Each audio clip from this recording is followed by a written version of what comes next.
VocalEye Almost Live Zoom, Climate Change Small Talk, hosted by Amy Amantea, with special guest Christine Malec. So a big welcome to this VocalEye Almost Live event. My name is Amy Amantea, my pronouns are she, her, and I'm the Associate Director here at VocalEye. I'm your host for these Almost Live events, and I'm a member of the blind community. And a big thank you again to you all for the contributions that have come in, the letters of support, the testimonials, all of the lovely support that you've given year after year since we pivoted during the pandemic, and you continue to support us in this space. We are forever grateful. Every testimonial we read, we respond to, we send to our funders. It all is a big, big help to us all. And many of you have made contributions to our upcoming fundraiser as well. So please know that we thank you deeply for that. And there's a link that's always posted in the chat if you feel like you can make contributions, and you can also do that through links on our website and in our newsletters. Thanks again for all of the support. VocalEye very much appreciates it. If folks happen to be joining us for this particular episode on our YouTube channel, we hope that you hover over to the little like and subscribe buttons and go ahead and support us in those ways. VocalEye is broadcasting to you all from the traditional and unceded territories of the Coast Salish peoples, in particular the Squamish, the Musqueam, and the Tsleil-Waututh First Nations. And tonight, as we consider our episode around climate change and the conversations that artists are having around climate change and the art that they're creating to continue this conversation and to bring it, I guess, more into light, what they're doing around activism and art, I was thinking about climate change. And so here's some stuff that I wanted to talk about in terms of greenhouse gases and what they are really. The release of greenhouse gases, and they're increasing, of course, I'm sure we all know this, concentration in the atmosphere is leading to the change in climate. Greenhouse gases remain in the atmosphere for periods ranging from a few years to thousands of years. As such, they have worldwide impact no matter where they are released in the atmosphere. So they have a worldwide impact. The average Canadian emitted 15.22 metric tons of carbon dioxide in 2022. Now that number doesn't really mean much to us, 15.22 metric tons, but the important thing to note is that this is an increase from 2021. It's an increase of almost 2 metric tons per person per capita. So Canada has some of the highest per capita emissions worldwide, with an average of each Canadian emitting roughly 3 times the average global average each year. 3 times the global average each year per person. So your carbon footprint is the total amount of greenhouse gases produced by human activities. These activities include things like transportation, energy usage, food consumption, just to name a few things. So the amount of greenhouse gases that we emit into the atmosphere contribute to climate change. So here's the connection. So then I thought, well, what can we do as individuals? I think we all know that like big business needs to do a lot to get on board to really reduce climate change. And I don't know how we convince, without naming, well, I guess I should just name folks, but without, getting the big companies to make big change. But what can we do as individuals? Because that's really important as well. So here's some things we can do as individuals. If you were wondering, well, what can I do? We can use energy efficient light bulbs and appliances. You can even just consider turning your light bulbs off or not leaving lights on in a room when you leave it. Some of us who are blind don't turn lights on at all. So perhaps we're already ahead of the game in that.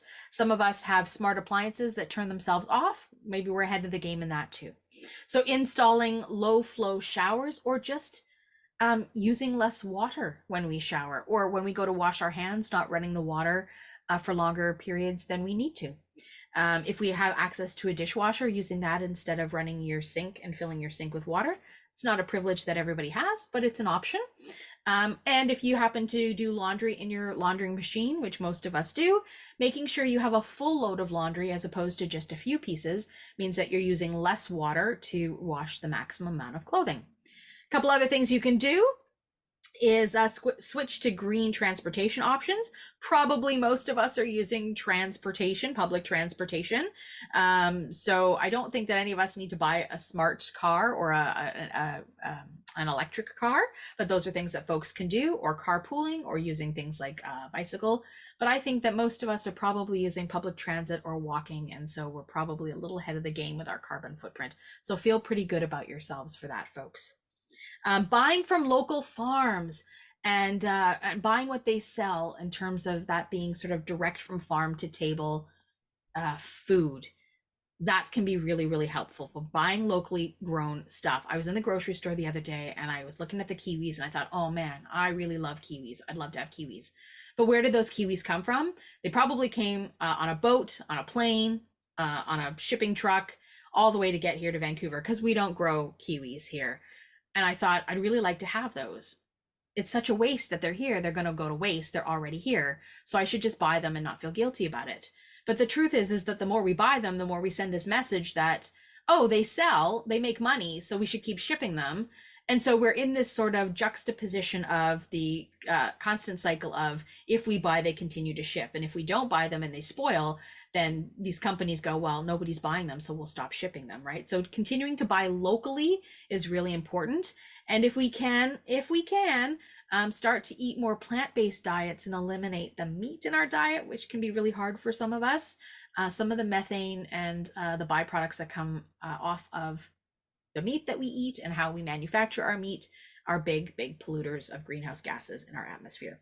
Reducing some of your waste is another thing you can do. So think about those of us who are already doing this. And if you can continue to do this using reusable bags when you go to the grocery store, buying products that are green or environmentally friendly, buying things that have a limited packaging around them, recycling things as much as you possibly can, buying clothing that is not just disposable clothing, buying something that you can wear over and over and over again that has a long life to it. So these are just a few things that we can think about doing. The list can go on and on and on, but this can help us reduce our carbon footprint. So as we think about connecting with the land this week and what it means to help reduce each of our carbon footprints in order to help like save this planet that we're all on, knowing that Indigenous peoples here on this earth have been the caretakers and the steward of this land for tens of thousands of years plus. We call that since time immemorial. Let's all do this work to save our planet together. So that's what I offer this week in terms of knowing that we're going to go into a conversation about climate change. So welcome to this Wednesday, November the 1st, 2023. And as I mentioned, this is the climate change and other small talk conversation with Christine Malec. It happens to be our 134th Almost Live event. So let's not waste any more time and invite Christine into the space. Welcome back, my friend. Hello, hello. It's so good to be. Every time I come, every time I'm here, I feel a little more at home and comfortable here. So I recognize people more. I just feel like it feels more familiar, more comfortable. So thank you for welcoming me here. That's good. I'm so glad that you feel at home. I do. I do. I recognize voices of participants and I know how things go and it feels cozy. Like It just feels like my cozy. egg chair, I'm in this egg chair. So for those of you who don't see my video, I'm in this it's really a piece of outdoor furniture. It's a hanging chair and it's called the blue egg. I don't think mine's no, it's just called the egg. The blue egg is a smoker. The it's called the egg and it's an unattractive color because I didn't care, so I just took it. But it's this egg-shaped hanging chair, and so I sit sort of half cross-legged in this egg chair, and it looks a bit tenty. It looks like I'm in a bit of a tent, but this is like my happy place. So I And is got it a pillow hanging like in behind. your living room, or where It's does it hanging hang? in our front office. I know. It's got a Nice. big floor print. It's got a big footprint on the floor because it's hanging suspended from its own metal frame. But man, I love this thing. I cozy up in it with a pillow and a blanket in the winter and I do can my just work imagine. or I was yeah. going to say, I can imagine you doing all your Zoom meetings from there, and I'm right here. yeah, This is where I do them. This is exactly, I work from here. I cuddle up here. I love this chair. This is my happy place. this is the modern way to work, Christine. This Right? is the modern way to Right? work. It's a Yeah, yeah. modern way to I love work. it. No more hard furniture with desks with drawers. Who needs this? Who Who needs needs this that stress? stuff? Yeah, yeah, yeah, yeah. Really, really, I love it. really. So, before we jump into our this is a jump into the climate change talk, but we're going to talk about how we're going to talk about this. What are some of the things that you do to reduce your carbon footprint? It's a really good question. I was so happy that you opened by talking about those things because every day we have choices. One of my favorite things is I try to shop as often as I can at the bulk store, which you like Strictly Bulk or the Bulk Barn. And the reason is you can bring your own containers. And so for dried goods and lentils and baking supplies, you can Mhm. go in and bring your own containers. They weigh the containers, you fill them, they fill them, whatever, however you do your shopping. Um, and right there, there's a whole bunch of packaging that you don't need to be throwing out, and it's cheaper too. So that's one of the things I do. Um, I definitely recycle, of course, and I almost never. I mean, this is just aesthetic. So much of this stuff is personal choice, right? I know Yep, I almost never buy new clothes, but it's yep, because I don't care that much. Like I'm not a big shopper. I don't really enjoy it. So it's easy for me. But even if you're a big shopper, if you love it, you can shop more if you go to Value Village or Salvation, wherever you get used clothes, because it's a bit more fun. You never know what you'll find. And um, the less new things that I can buy, the better I feel. And say for gifts, this is another one. When I want to give someone a gift, say for Christmas or a birthday, I try to come up with either something homemade or an experience or a song or a poem or something that I can create. And it ends up being more meaningful, right? You buy someone a vase and maybe they like it, maybe they don't, maybe they regift, maybe they give it to Value Village and someone else buys it. yep, But if you give time or energy or effort or experience, so trying to approach those kinds of things. And the other piece that I want to say is um, I sometimes feel like it really is the big corporations and government who have the power. We have power as yeah. individuals, but So one true. of, I think, the most important things, if we want to take ownership of as much of this as we can, vote, sign petitions, call or write to your politician, get on mailing lists for organizations like Lead Now or Some of Us or Avas, and they send petitions right into your inbox. They make it really easy. Do you care about this issue? Let your politician, let your MP know, let your MPP know, let the Prime Minister know that you care.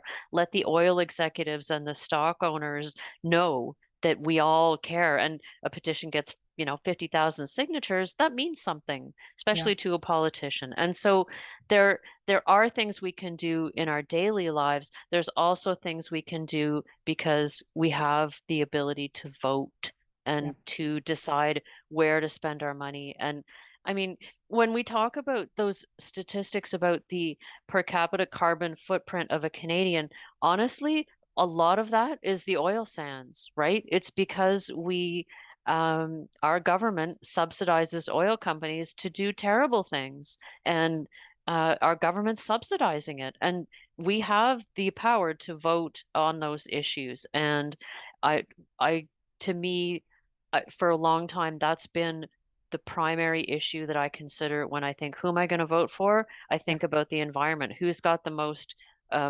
innovative and assertive stance on climate, and who's going to be have the loudest voice yeah, for to make change. And so it really is in the hands of all of us, but big money and big government and big oil is where the problems are. So I urge us to all to think as individuals in our daily choices, but also as citizens of the country and the planet who can vote with whatever we have, sign petitions, vote in elections, and raise our voices where and when we can.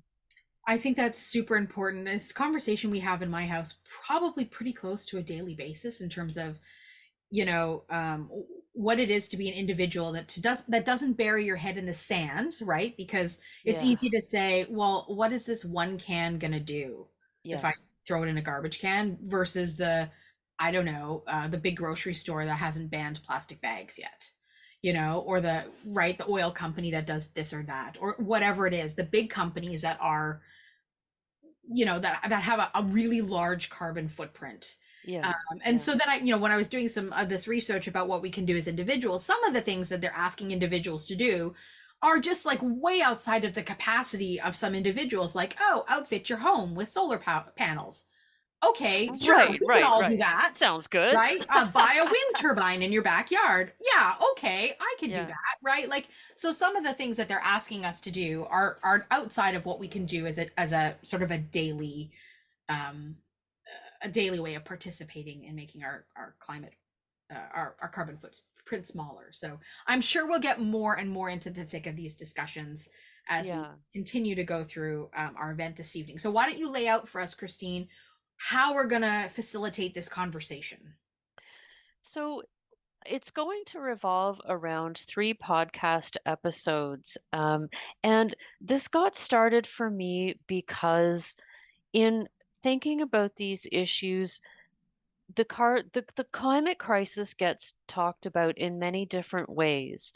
And one of the ways that I haven't heard as much about as I expect to is the collective grief around losing species. Like recently, 22 species went off the endangered list, and it's not because they recovered, it's because they're gone. Mhm. And people die in environmentally caused natural disasters in an increasing frequency. And that's I I I guess I feel like I maybe should give a bit of a trigger warning because this material is really intense, and it's not some of this material they approach it in a way that's educational and entertaining at the same time. And so for me, this process of thinking about it was about I feel this grief as an individual, but I don't hear it reflected in the public conversation Mhm. yet. But I think that we are all going to need a collective way to talk about grief. And at the moment, 22 species might seem distant and remote and not like something that I'm going to personally grieve over. But what if there's no more birds migrating, What right? if there's no more dogs? That's something to, yeah, Yeah, animals, yeah, right? yeah. Like, do you know, there's a goat farm in Ontario and you can pay to do goat yoga. You can pay to sleep in a barn with a goat.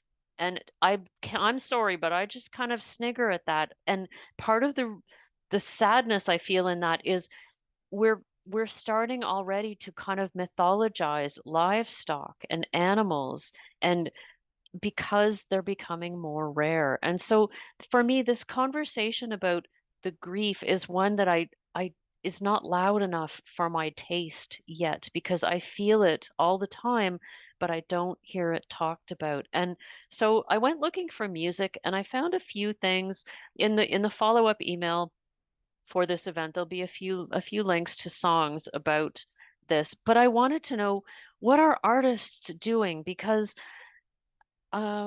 sometimes art is the prophet, as in the person, the thing that's thinking ahead.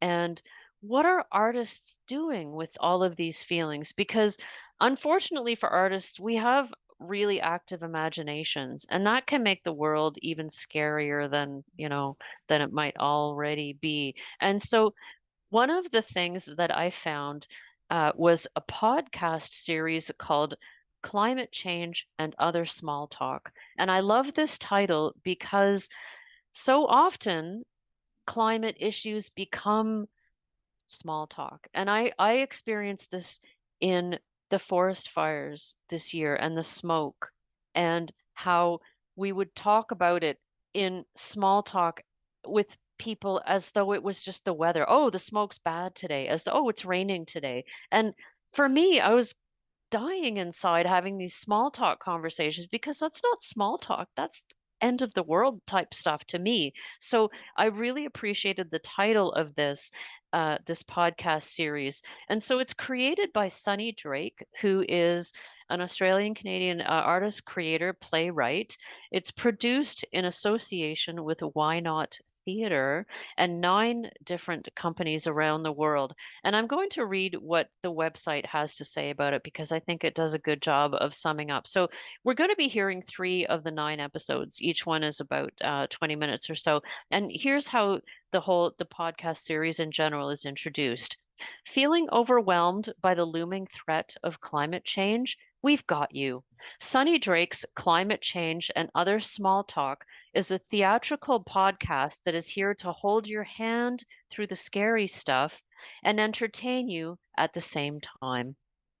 And so I listened to all of these, and I chose the 3 that I don't know, they just grabbed me for different reasons. And the first one is called Rolling Hills Green Pastures, and it's created by Carmen Aguirre, who, Amy, have you had Carmen in the space here Carmen before? Aguirre. Yeah, she's been in the space before. Yeah, absolutely. Yeah. Okay, She's a so local Vancouver playwright and creative, yeah, fantastic human. so you guys are more familiar with her than I am. And so I'm just going to read a little on the website. They have this lovely get to know the creator, and there's these really brief question and answers. And so for each of these 20-minute podcasts, I chose one Q&A that I thought encapsulated something good about the creator. So the question that was posed to Carmen was, why did you tell this story? And what Carmen has to answer to that is, because I have a problem with diversity that isn't rooted in class consciousness. Also, any chance I get to denounce the US military, I will take. And as a side note to her remark, I will add that I believe if you look at a pie chart, globally, the single largest contributor to greenhouse gas emissions and the climate crisis is the US military. And so, Amy, did you have any other opening remarks, or shall we dive right No, into I'm listening to happy episode with that. 1? I think that's a great place to start, Christine. Okay, so Rick, when you're ready, let's listen to the first episode, please.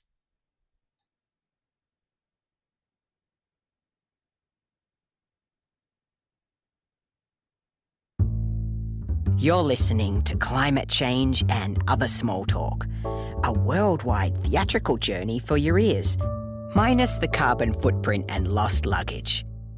9 creative teams from around the world share entertaining audio dramas to explore our climate mess and what could get us out.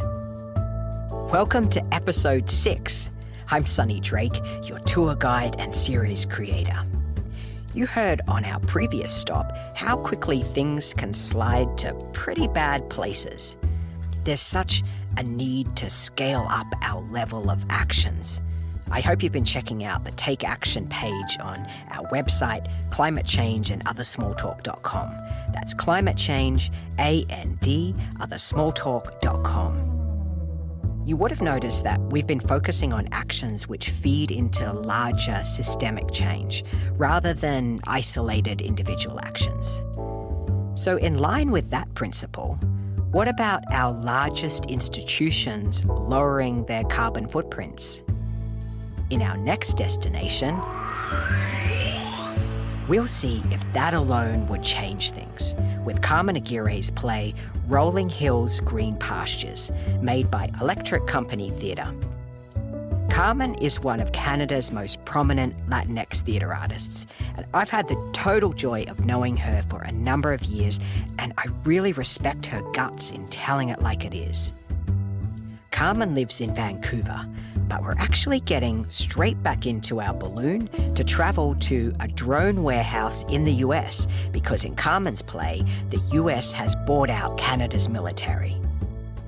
Let's see what happens when the US military, one of the world's largest institutional polluters, decides to join the Green Military Movement. Strap in, because we're going to be dealing with military violence in this episode. so you might want to take care deciding when and where to listen. This is Rolling Hills, Green Pastures by Carmen Aguirre.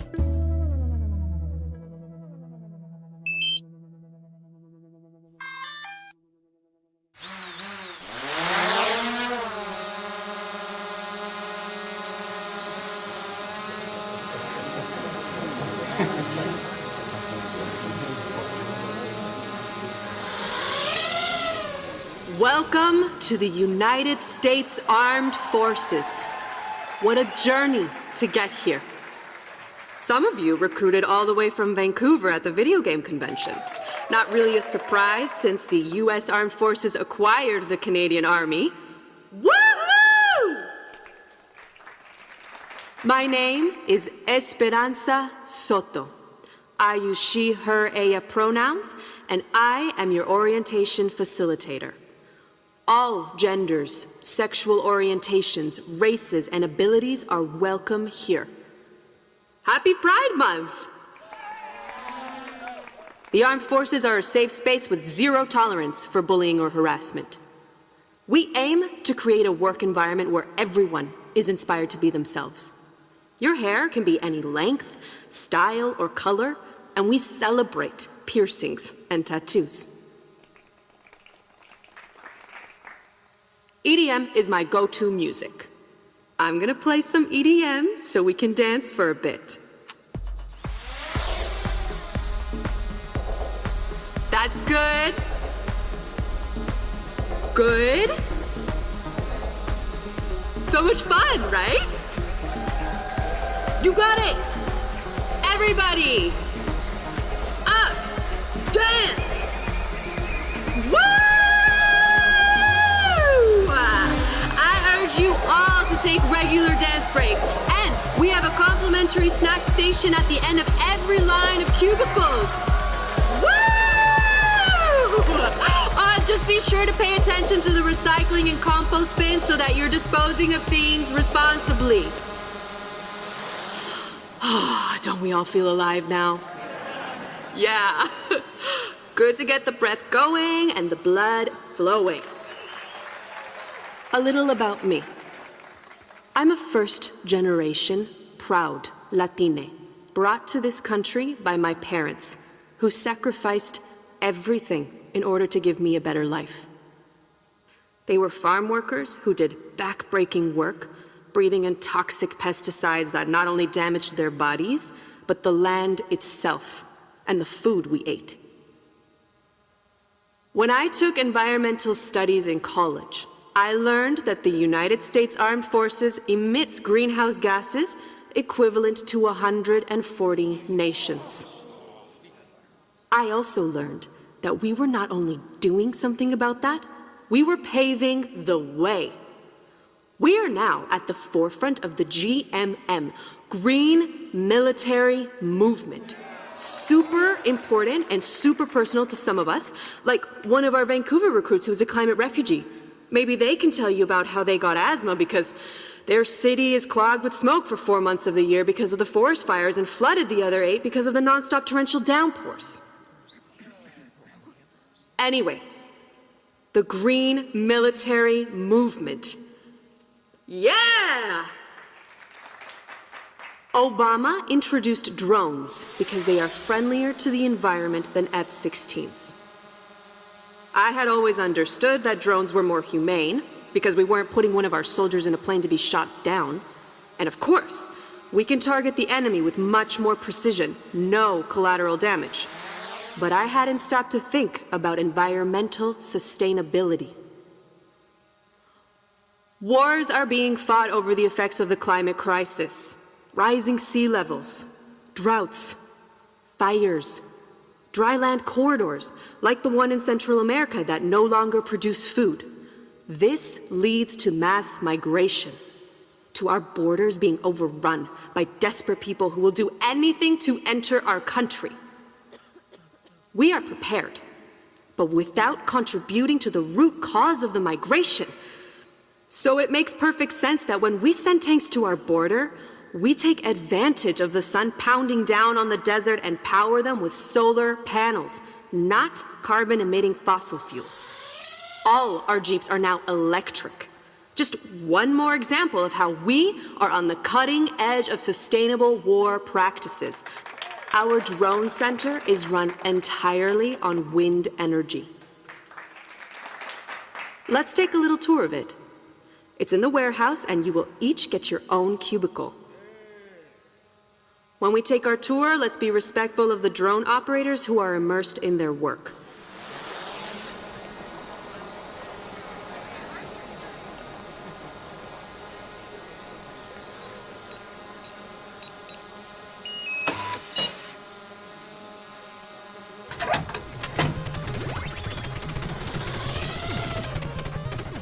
Welcome to your dream job.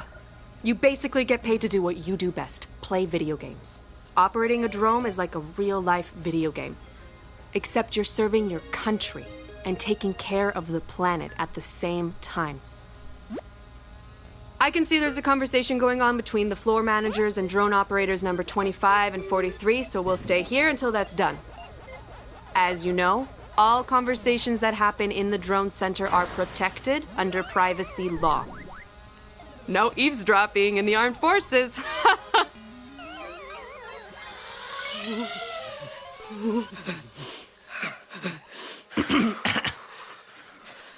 We are trauma-informed. I know. Not I trauma-centered. didn't mean for my hand to start shaking.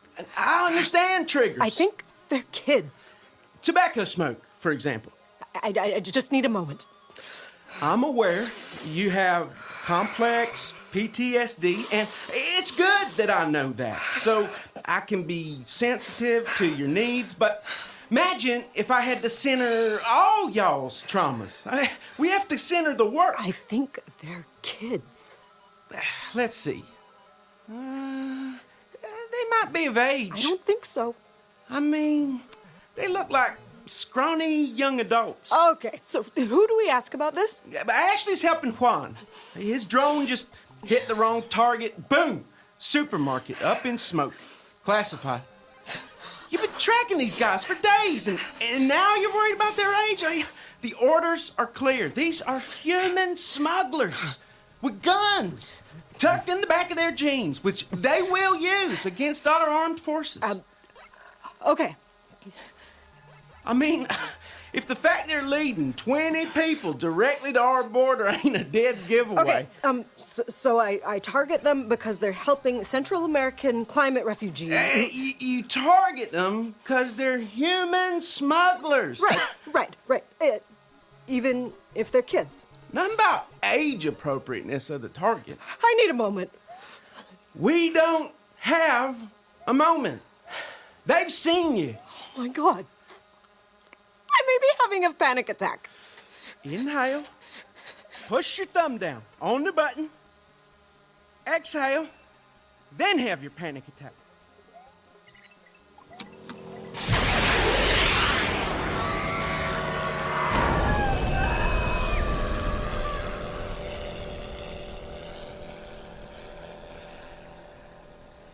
Okay. Done. Good. Take a deep breath.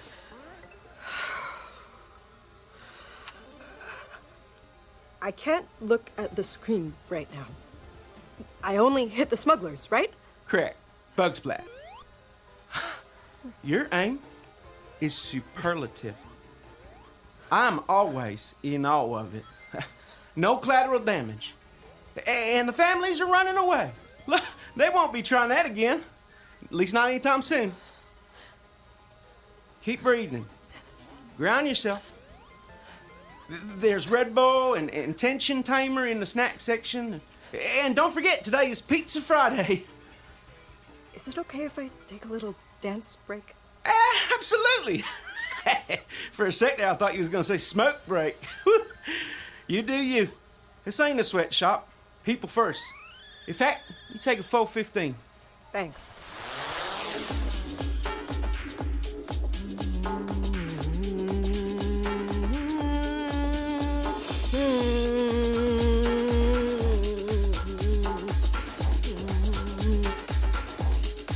I'm just gonna go to the parking lot.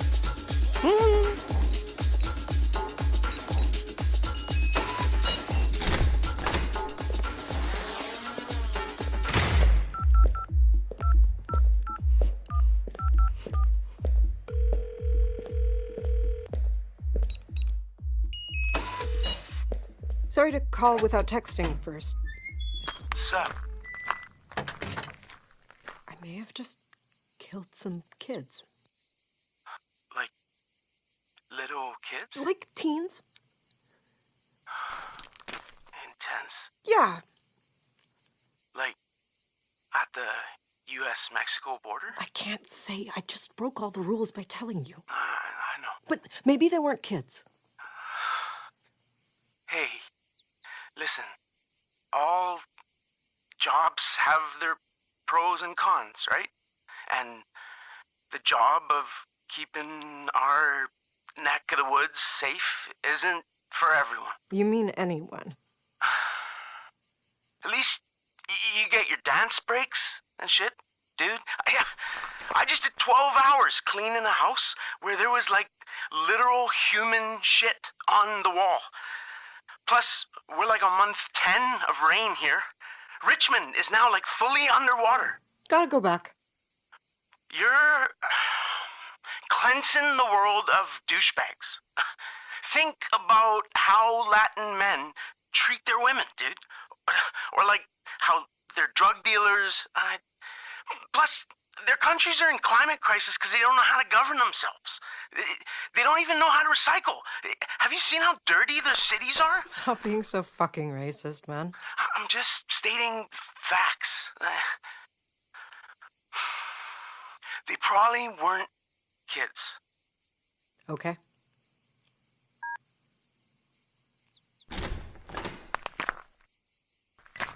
Hi. Everything okay? Oh, yeah, I was just going back in. I'm doing orientation for the newbies. Just wanted to make sure we're putting on our best face for them. Totally. Need a hug? No. We're all like family here. I'm good, thanks. Let's walk back in together. I had a thought. How do you feel about telling them a little bit about yourself? You know, how you're an accomplished gamer, and you never thought you'd be able to get a real job because of your mental health issues, and now, here you are, all the way from the suburbs of Vancouver. Sorry, unceded Musqueam territory. Sounds good. Who were you talking to just now? Oh, just a friend. Hopefully not a union organizer. Oh, God, no. We treat you well, right? Oh, yeah. After you.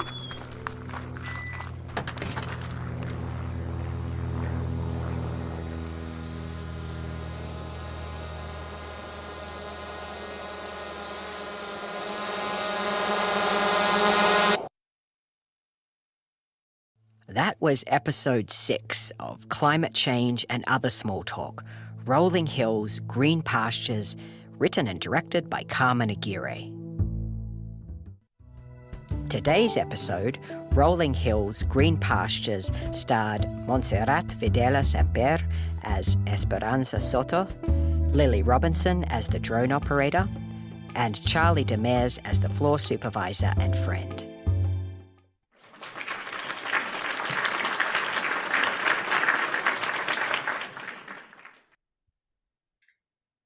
Okay.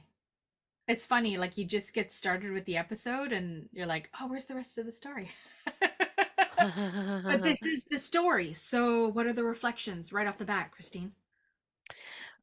I need a shower. Like it's Yeah. so I feel like there's grime on me now. And I thought the acting was amazing. I thought that the voices were really convincing in what they were trying to do.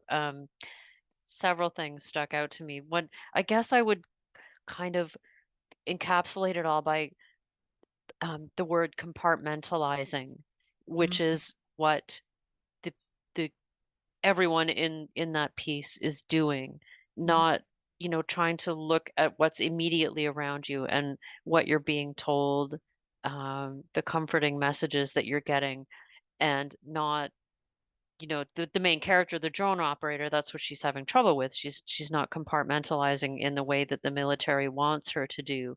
And I think this idea is really relevant for all of us. And I often find myself in that situation where I'm with people who are I don't know, SUV driving people who are not thinking in the ways that I'm thinking, and I Uh-huh. feel compartmentalized, like I'm not being my genuine self, and it's a um it's a comparison that I identified with as I was listening uh to this piece, which is so brilliantly done. So like the military becomes this motivational speaking, dance break taking, we have pizza day, and there's this messaging in there like we're keeping the borders safe, and there's a whole arc of propaganda about what they're supposedly doing versus what they're actually doing. And I actually, as I was listening to it this time, I found myself asking,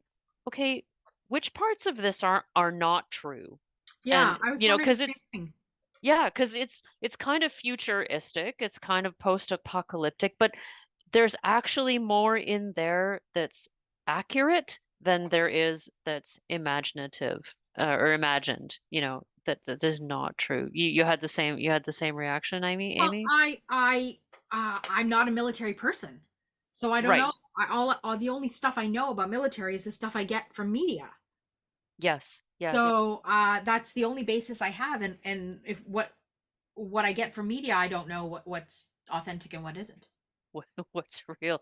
I had a friend who, a very close friend, like my best friend from high school, and when she was 35, she left a very conventional job and she joined the armed forces. And I really needed to understand why she did it. And what she said was, and she's a very beautiful person, she said, I want to serve people. I want to serve my country. And she really meant it.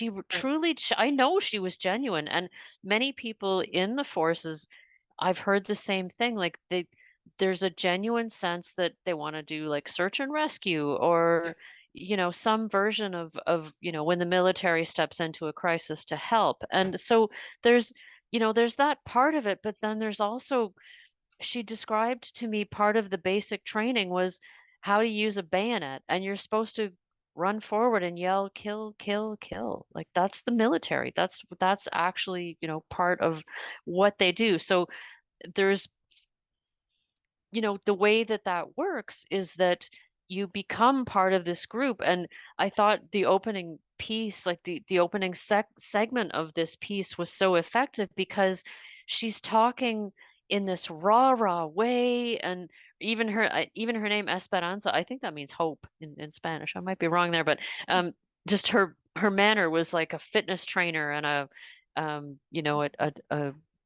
like an inspirational speaker. And you hear this sort of pro forma clapping in the background, and she's rouse, raising people's energy to be interested in the work that they're doing. And the military has always, as long as there's been a military, one of the things that it does is it gives as much security of food and protection as many citizens can ever expect to get. So, for example, in the Vietnam War, many of the soldiers were from low income parts of the country because you joined the military because that's how you would That's how you get survive. a good income, and help support your family. And so it's always been this horrible Faustian bargain where and this it's as old as the Roman Empire. It's probably old as the Sumerian Empire. Like the military is this thing that says it protects us and gives food and protection and camaraderie and emotional support to the people within it. But what it actually does with its energy and itself is terrifying. And so I thought that this piece did a really excellent job of showing all of that, showing all of the things that the military does, all of the ways that it compartmentalizes, but the ways that it dehumanizes. Like, oh my gosh, the analogies to video Yeah. games and the use of the video game sound effects in the background Yeah.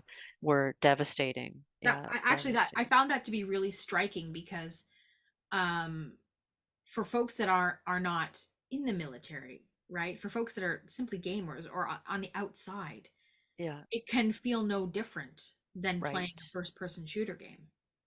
Well, they're making it completely They're making analogous. Like that's they're right. selling it that way, and Yeah. I think even maybe in the military, I don't know, but either because I'm not, but Yeah. I bet that that's not in a totally inaccurate way that things get depicted, and drones are just machines, and Yeah. collateral damage, and the phrasing that gets used is Is a thing that blood happened. chilling. Yeah. It's blood chilling. Um, and so it was really interesting to listen to it the second or third time this time and go, what isn't real? Which parts are not Yeah. actually happening? So the Canadian military hasn't been sold to the US yet, but that's not a bad idea. Like, I don't mean it's a good idea, but it's not an implausible, unimaginable thing. Mhm. That was a very innovative thought there. So, obviously parts of it aren't true and parts of it are taken and just extrapolated maybe 20 years down the road. But I thought it was a chilling, devastating, yeah, Mhm. piece of theater. And Piece of how does it relate to the theme of climate change? Yeah, that's thanks for asking that question, because one of the things that is happening and is going to happen much more dramatically is mass migration because of climate change. So as areas become flooded or suffer from drought or forest fire, people are going to move. There's Mhm. going to be forced migration. And climate change always does this. Every time the planet's climate has changed from natural causes that takes a long time, people move. Peoples plural, like Mhm. whole ethnic groups move because they have to in order to survive. And um, because of the Anthropocene, the human accelerated climate change, it's happening a lot faster, and these mass migrations are going to become the thing that is the most destabilizing. And so that's what's underpinning this story, is that people from Central America who are now in a drought zone, if they don't move, they're going to die because they have nothing to eat and nothing to drink. And that's what's behind the mass migration, the human trafficking, the notion that we have to protect our borders, we have to protect what we have, and then you just start using language like these are human traffickers and they're threatening us. All They're of a no longer sudden people. they're expendable and they're the villain, and you can use your drone video game like technology to do the right thing. And and gosh, every line in that piece was telling. Like the the man who's trying to talk her up, and he says, those people, they won't be trying that again. Well, not anytime soon. As in, well, we've just injured a bunch of them, so they won't be trying that again because they can't Mhm. anytime soon. And just every line of that piece was super high drama and really impactful. That's Carmen for you. And shout out to my friend Lily Robinson, who is one of the voices in that piece. Oh, The sorry, which actress, one? Oh, okay. the drone operator, The I drone believe. operator. Yeah. Oh my gosh, those that was some amazing acting. I'm not always dazzled by a voice acting that I hear in podcasts and stuff like that, but that was really, yeah, that So was really some. I asked that question on purpose because so I wanted to share with you this conversation that I had with somebody recently within the past couple of weeks, and I wasn't something that I had ever thought about, although doesn't seem to be like it. You just have to think about it, and you're like, oh yeah, I never thought about it. But you think about it, and you're like, oh no, we're in trouble, right? So I was having this conversation with a person that I don't really know all that well, but we found ourselves in a space together. And somehow it came up that we were talking about water and Mhm. talking about climate change. And we were talking about the fact that Canada has, like the kind of the monopoly on the planet of the fresh water supply. Hmm. And what happens in, I don't know, who knows how many years, 30, 40, 50, 60, whatever, however many Mhm. years it takes Mhm. for there to be serious enough droughts on this planet Mhm. for folks to go, hey, Mhm. Canada's got fresh water. And what happens in that moment Yep. when people come knocking on our door Yeah. and the decision that we have to make in terms of welcome to Canada. Please help yourself to our water, or, you know, because it's not like we have a military to protect ourselves. Right, But right, right. what does that look like? Yes, You know, yes. and who just comes on in and takes. Well, and this to me is That's the opens terrifying stuff, right? it's the terrifying stuff. It's also an opportunity because I think about this in terms of Canada welcoming immigration and encouraging immigration, because when I look at countries who fight it, I just think you are in such trouble Yeah. because it's coming, it's going to happen. Yeah. And now is the time when countries get to choose. Are we going to try and embrace it and work with it and understand it and do it as safely Mhm. as we can? Or are we going to put up a wall? And that's a choice that you know, Canada and the United States, you can sort of see who's making what choices, and different parts of the world have different pressures. Absolutely 100% true. But I think that I hope that Canada is going to approach this situation with the kind of mindset that understands what's inevitable and works with it instead of fighting it. So to me, those questions about resources, and because we're pretty primo, right? We're not in the equatorial regions. We're not going to get as hot. We're going to have arable land and fresh water longer than a lot of the world. And we as a country and as individuals and as people need to be thinking about how open and welcoming we're going to be as a country. And are we going to take the steps, which I believe Canada is doing, has done, hopefully will continue to do? Will we keep our minds and our hearts open? And it's not just a lefty tree hugging, let's all be open hearted and welcome everyone. It's a practical thing. Do we want to fight people, or do we want to compromise and make it all as peaceful as possible? Because big transition is coming. And I hope that we approach it with the let's negotiate it instead of let's try and fight Yeah. over it. So And still, you know, we could be as open and inviting and willing to negotiate as possible and still be overtaken. I mean, yes, we could point to our indigenous folks of these lands who, of course. you know, have told stories of, yes, Yeah. please, you're welcome. We would love to share with you. And settlers just came in and bulldozed through, right? We know how that went. Yeah, So, you're you absolutely right. Yeah, know, it's true. if history repeats itself, and we know that it does, you know, right? Um, I'm going to come back to this idea many times tonight, Yeah. which is, what do we do Yeah.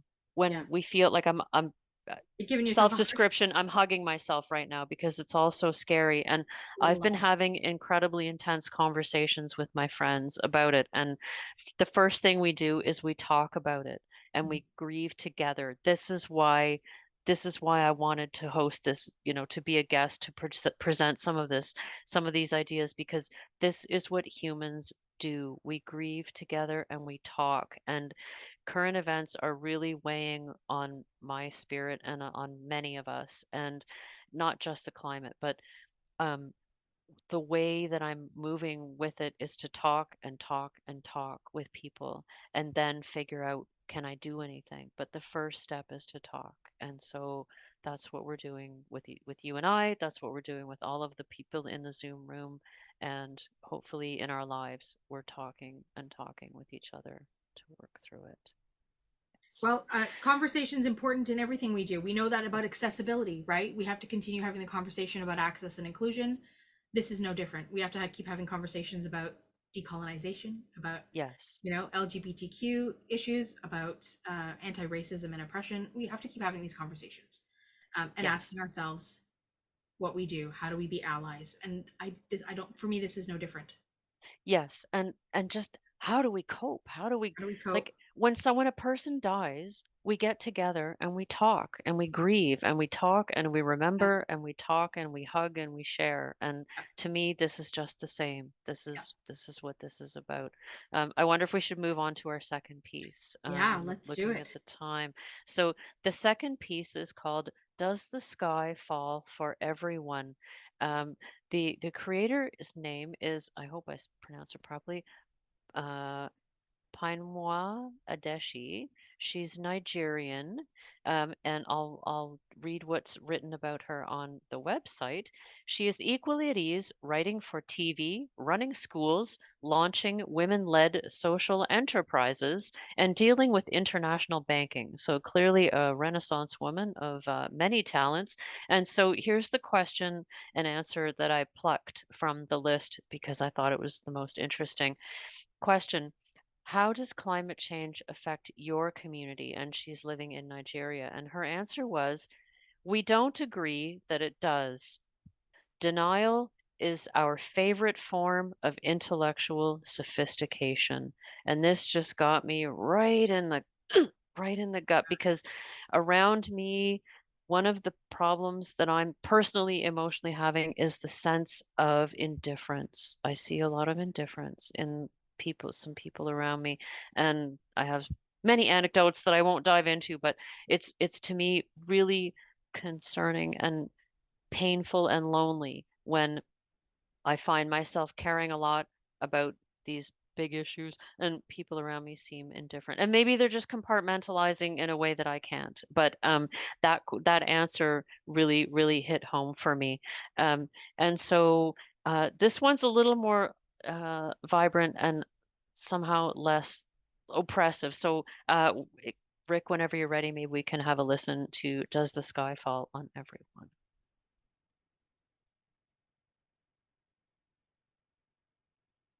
It's clear we need to step it up and take action. So what do we do when there are so many things to take action on? This is a big question for wealthy nations. And it's even bigger for the global south, who are fighting battles on so many fronts: extreme poverty, housing crises, food insecurity. A persistent argument in so many parts of the world is the economy versus the environment. Sound familiar?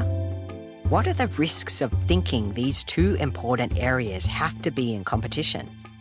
We'll see how this tension plays out by getting back in our carbon-neutral, solar-powered, worker-owned balloon and travelling all the way to a cluster of villages, Giling and Takas, near Jos, Nigeria. This episode is made by Thespian Muse Production Company and written by Pyemwa Deshi. Pyemwa manages to be equally at ease writing for TV, running schools, launching women-led social enterprises, and dealing with international banking. Let's just put Pyemwa in charge of the world. Problem solved. This is Does the Sky Fall on Everyone by Pyemwa Deshi.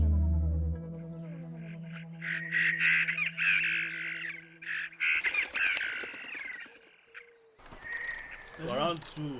You will bring her come this side. Driver is coming. Bring her come for here. Carry on. We are stop.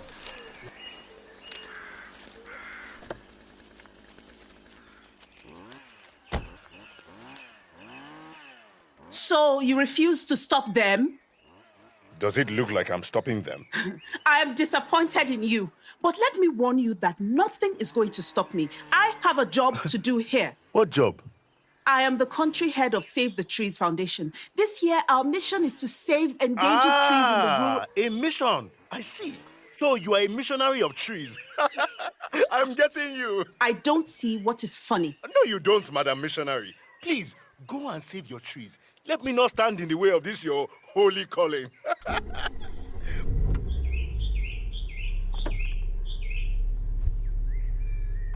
Wait.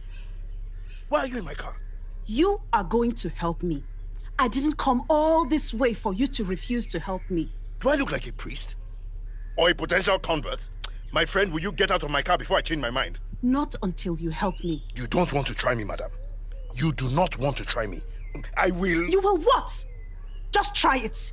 Who do you even think you are? Because you have some fancy title, don't think I can't tell you are an ordinary community leader. You want to threaten me? This is my problem with Nigerians. Small title and it goes into your head. Do you know who I am? Who are you, madam? The Queen of Nigeria? Reel out your titles, let me hear. You don't want to find out.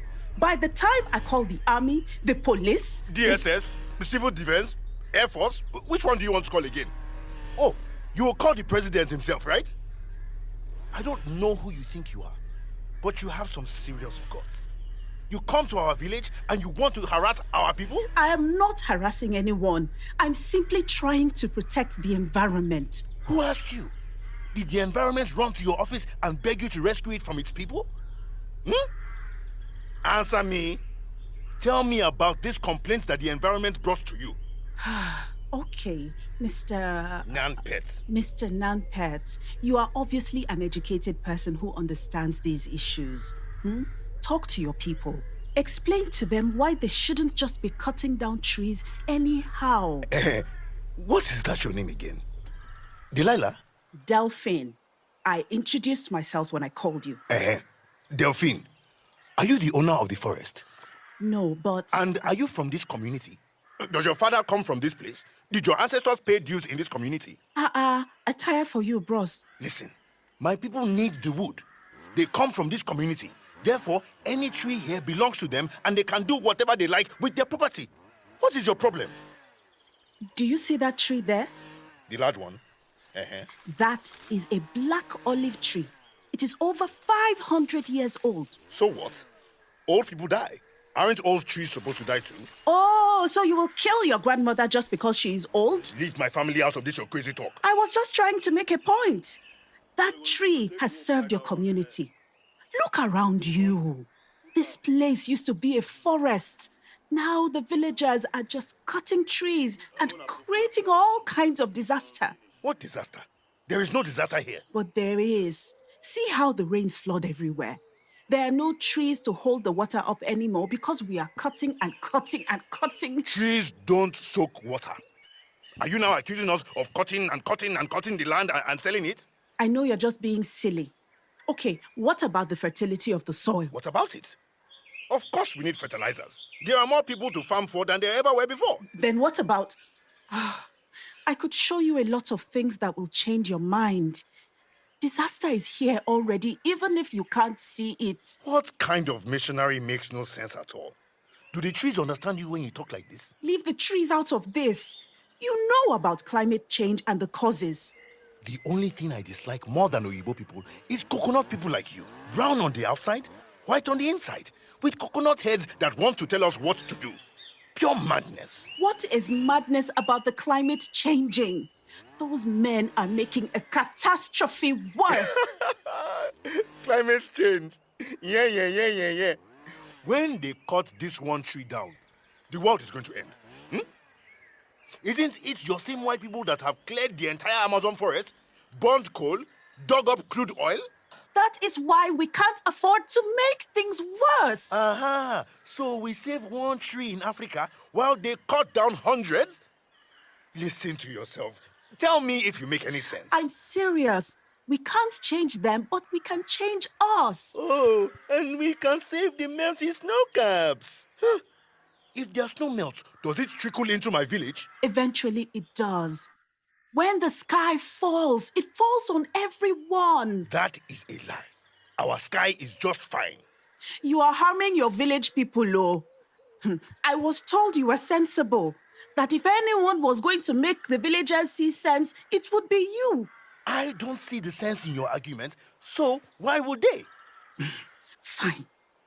I will do it myself. Go ahead. Let me see how you will stop them.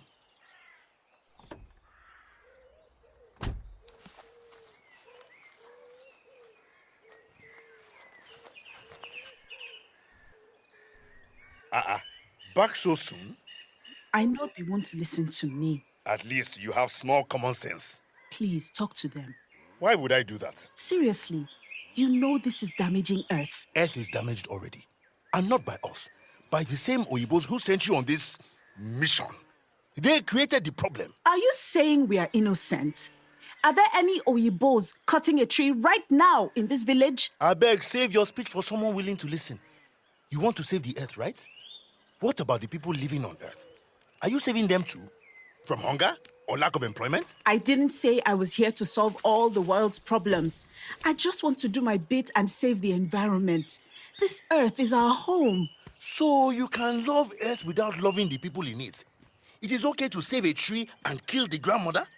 And I am the hypocrite. Now that's not fair. I love people. Prove it then. Pay them. Pay them what? Compensate them. The value of the timber. Just put your money where this your sharp mouth has been. Come on, that's ridiculous. What is ridiculous about this? If you want to save the trees, what is it worth to you? Or is it only you getting a fat salary? How much are you willing to give the villagers to save your trees? I am giving them a lot by saving their trees. And before you accuse me of having a fat salary, let me tell you that my organization employs over 100 indigenous members. Your men are climbing this old olive tree. Yes, they will start cutting from the branches. Oh, please stop them. Oh, that tree cannot go down. I beg you. Because this tree is stopping the sky from falling back? Oh, okay now. Okay, bye. Where are you going again? Maybe I can't talk to them, but I can do something. Delphine! Delphine! Delphine, stop! Where are you going? To save the tree. This is my mission. Don't be silly. Tree hugging doesn't work here. You will get hurt. And if I do, it is because you didn't help me. My blood will be on your head. They have started cutting. Please move. Leave me alone. I get it. I get it. You are a missionary. Don't become a martyr too. It's none of your business. Shebi, I'm the one earning a fat salary. Don't die in my village. I beg you. I can't leave you here. Non-pets! Delphine! Watch out!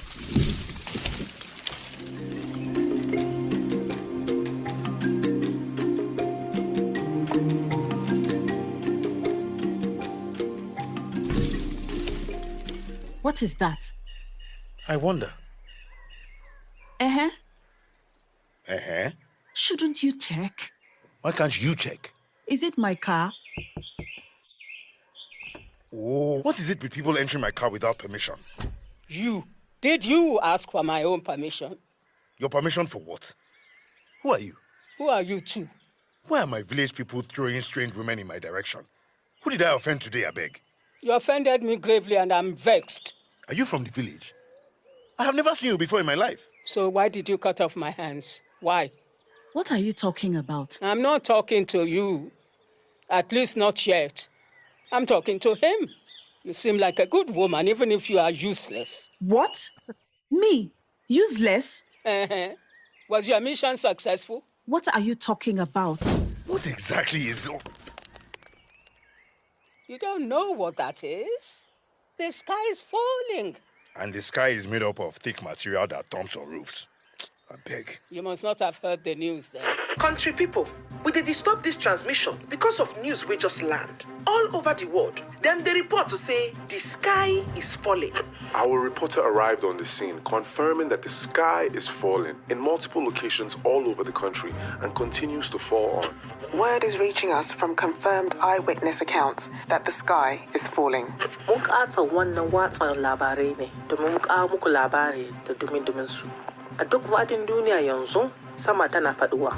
The sky is falling. From confirmed eyewitness accounts that the sky is falling. Mun kasa wannan watsa labarai ne domin mu kawo muku labari. Impossible. What is that? I told you the sky is falling. Madness. Just madness. Is this your sky thick and soft, or is it stringy? Oh, it is all that and so much more. And now it's falling. Is that a glassy sky then? Don't you see when the sky is clear as glass? Kambalai. Wonders shall never end. You know, I always enjoy the children playing the ship is sinking. The leader sings and the others echo. Oh, I remember that game. Good. Let's play it. Okay. The sky is falling. Falling, falling. The very, very blue sky. Falling, falling. The thick sky falling. Falling, falling. Will you keep quiet? If you want to play, go outside. My car is not a schoolyard for your nonsense. Schoolyard for nonsense. If you knew who I was. Another one asking me who she is. Who are you going to report me to this time around? Non-pet, I think you should take her seriously. Please, Ma, who are you? You should know me. After all, you just allowed those men to cut my hands off. You are the olive tree. Good children. So, why did you do it? Are you not 500 years old? So you can kill your grandmother just because she's old? Tell him. Shut up. I didn't say so. But 500 years. What do you want to see for this life again? I want to see the children I cradled in my branches tell tales by the moonlight to their grandchildren. I want to hear lovers make promises and sing love songs in the cool of the evening. I want tired hunters to take shade beneath my old flourishing leaves, and for the mothers of the land to squeeze my full breast for oil traded to raise children, and my fruit to nourish their bodies. I have always given. Did I give you any trouble? No, Mama Tree. He is just very ungrateful. Don't pin it on me. It wasn't my decision, you know. He cannot accept responsibility for his actions. And he will now say he's a leader. Delphine, I am warning you. If you must blame anyone, blame the people in the community. They asked for this. They need the timber. They make money to sustain their homes. Who is knocking on my windows again? Oh, just the other trees who wanted to come with me on this conversation. Will you let them in and tell them that you are demanding for their timber? Why me? I'm not the chief. Am I the local government chairman or the governor? If you must blame anyone, why don't you blame the big boys? Me, I'm just a local influencer. Why didn't you ask the women? Which women? The women in your community.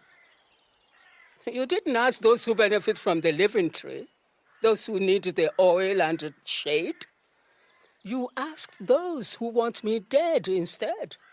Those who benefit one time instead of those who benefit every year. Mama, don't be dramatic. Besides, whoever you are, you cannot be a tree. How do you know? Trees don't talk or walk. Just as the sky in America cannot fall here, Abi. What do you know, Seth? Only that this is not real. And yet... And yet the sky is crashing down. Exactly. And it is his fault. It is not. Of course it is. You cut off my hands. The hands that hold the sky up high. Just as my roots intertwine beneath and hold the ground together.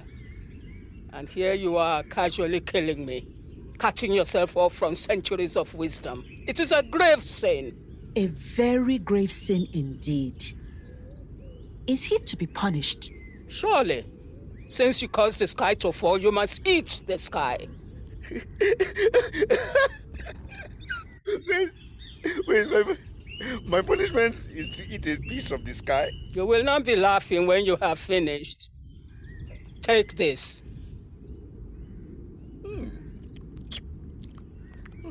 Not bad. It tastes like olives and sunshine and green. Here. Hey. Is this ice? Or... The sky in the Arctic. How is this fair? Even if your accusations are correct, I only felt the sky here. Don't you wish? The same sky holds us all. Here, eat up.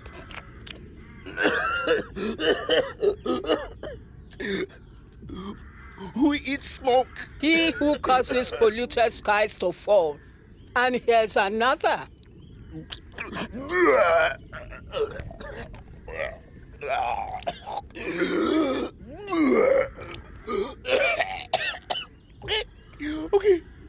Okay, this is enough. This feels like... Industrial fumes warmed over pollution and all the bad things. Welcome to a piece of the Oyinbo sky. This is not fair. I must protest. I have never enjoyed their civilization. Why am I eating their skies? Because you caused the sky to fall. Now, eat up. No, please. But the sky is falling. Falling. Eat up, the sky in China. No, not China. Yeah, please. Keep eating. The sky is falling. Falling.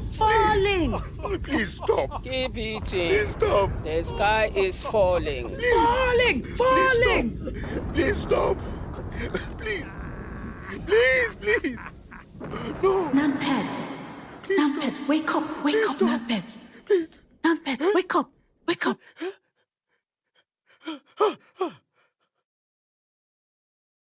That was the third episode of Climate Change and Other Small Talk. Does the Sky Fall on Everyone?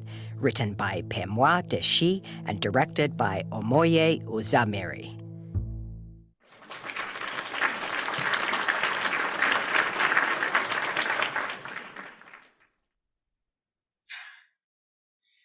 I don't know what to think of some of these. What are your thoughts? Yeah, I know there's a lot in there, and I think one of the reasons I chose it was because it's from, I guess, what's often called, I'm making air quotes, the global south, and that refers to countries that don't benefit in the same ways that we do from the processes that are causing the climate crisis. And so I wanted at least one of the pieces to reflect part of that reality. And another reason is just that it's paradoxical, and there's all things in there are true, and some of them contradict each other. And that complexity is so genuine.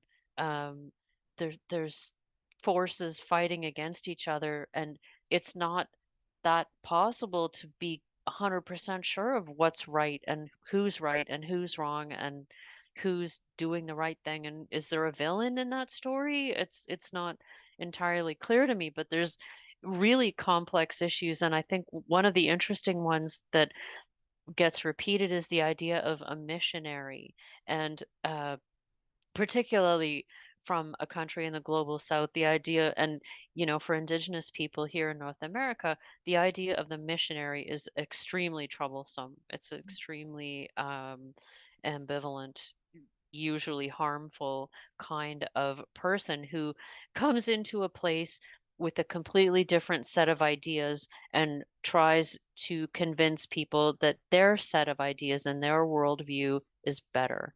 And that's normally done from the perspective of religion. And in this case, he is talking about her concern about the environment as labeling her as a missionary. And I think this is very apt in the sense that there's a polarization happening, and I think we all see it, we're all witnessing it, where there's right and left, or whatever words you want to use for the polarizing forces that are kind of happening in society. And it gets to be a little like religion in the sense that there's certain issues that I do not want to debate with people who feel differently from the way I feel, because I feel that it's pointless, in the same way that debating religion is pointless. And I may be wrong about that. I may have succumbed to hopelessness when I think that, but I feel that her use of the concept of missionaries is really poignant, because when you go to somewhere like the Amazon forest, and many of the indigenous people want it to stay the way it is, and other people want to clear the land so that they can raise cattle to have food and to sell cattle meat so that they have money, so that they can buy things that we have that we think are pretty good, like phones and computers. And so there's this incredible tapestry of complexity here, and I don't know who's right, who's wrong. And so, and then of course there's this whole surreal thing about the sky falling, and obviously the message is that the environment affects all of us globally, and that's sort of the perspective that we should keep. But there's this surreal moment where you're getting radio reports from all around the world, and the sky is falling, and of course that's not actually happening in the metaphorical sense. It's that's one of the problems of why the climate catastrophe is not being addressed in the way that, say, World War II was addressed by the Allies. Like, we're not mobilizing in the ways that we should because the sky is not actually falling on us in a discrete, it's happening, boom, moment. It's happening to other people far away are feeling the effects of the climate crisis, but for us, it's slower, it's much more distant. It's not something that's happening immediately, and that's a big part of why there's inertia around us. And so to for this piece, I have no conclusions about it. I just think it's a really well put together piece of surrealist kind of approach to a really complex issue, and it doesn't really, there's so many there. Who is that woman? She never actually answers the question directly of who she is. Who is that man? He's not the chief. He's not he. We all hear who these people are not, and the only thing we know is that that old woman at the Who grandmother tree is the tree. Yeah. Pardon? Yeah, you're right. The only one we know is who the tree is. That's right. Right. Right. And so the humans, like, what are their motives? Who are they actually? And we don't really know, and who's right and who's wrong. And another issue that I thought is very briefly mentioned, but that I've been thinking about a lot is she says, "Did you ask the women?" And this is something that it often comes up in politics and in the conflict in the Middle East. I heard someone say, okay, half the people at when we get a negotiating table, which hopefully we do, half the people at that table at least should be women. And what would happen if we do that? And I don't know. I want to say that the world's a better place when women have a louder voice. Well, even he was very dismissive of her off the top, right? Not remembering her name, right? There was a very dismissive quality of of that interaction right away. We knew that he was a misogynist. Yeah, he was pretty condescending. Condescending to her, and even though they had a phone conversation, he didn't remember who she was, or he was trying to get her, who are you, what's your name again?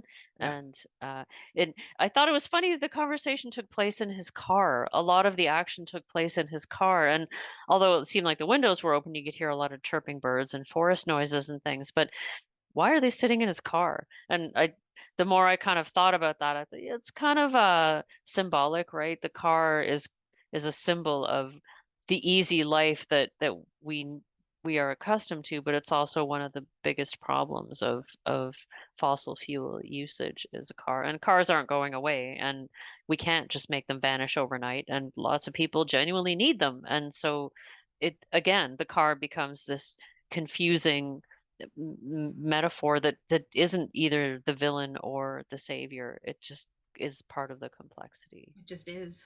Yeah. It just is. It just is. And can we go to somewhere that is not our home and tell people what they should do? And so she's a Nigerian, but she's from outside the village, and he's questioning who are you? You don't even live here.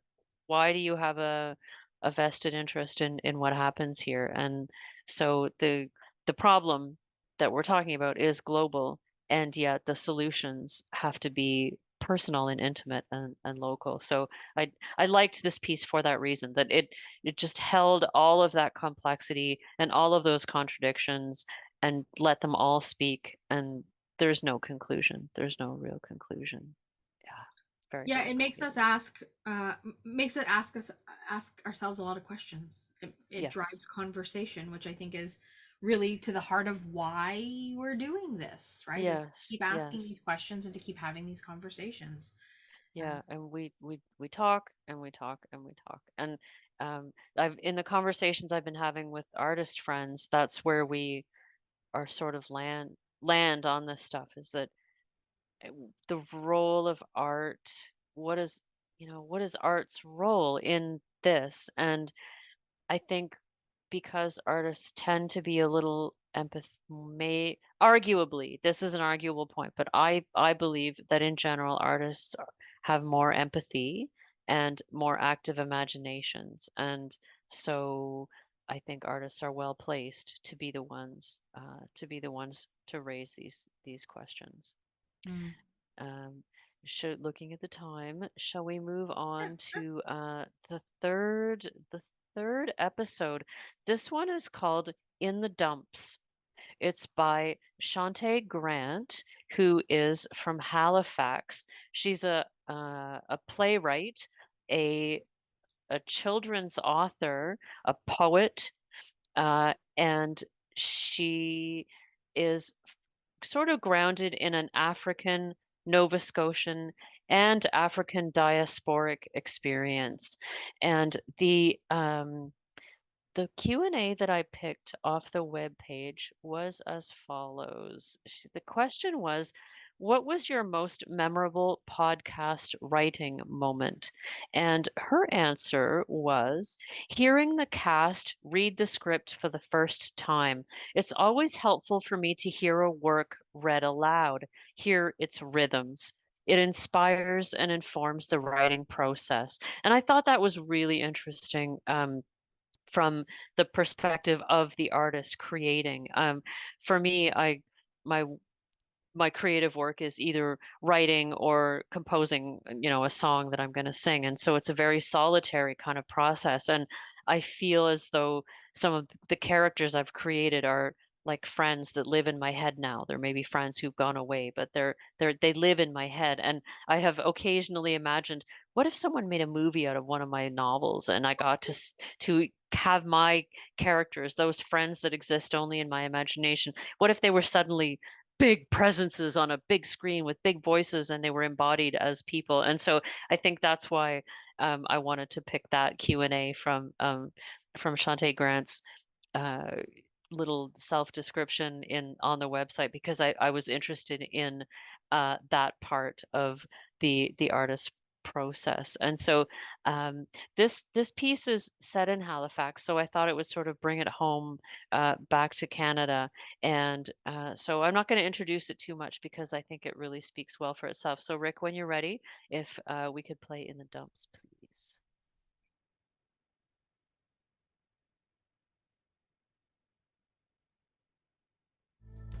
We're at our final episode. I can't believe we made it right around the globe to land in Jibuktuk, otherwise known as Halifax, on Canada's east coast. Our finale is made by Zuppa and written by Shauntay Grant. Shauntay is an award-winning playwright, poet, and children's author. I wanted to work with her because she's one of those rare creators who manages to be accessible, engaging, and deeply informed by research. Not an easy feat. For this final leg of our trip, I'm wondering if you've ever taken off on a journey and not known quite how to get there, or even where exactly you were going. We've seen through our previous episodes that we need such a huge scale of action all across the world to address climate change. And sometimes we just need to get moving, even though we're not 100% clear on the details, ready to make it up and change course as we go. In that spirit, let's see what happens when a father drags his 11-year-old son on a mysterious road trip in Nova Scotia. Get ready for In the Dumps by Shauntay Grant.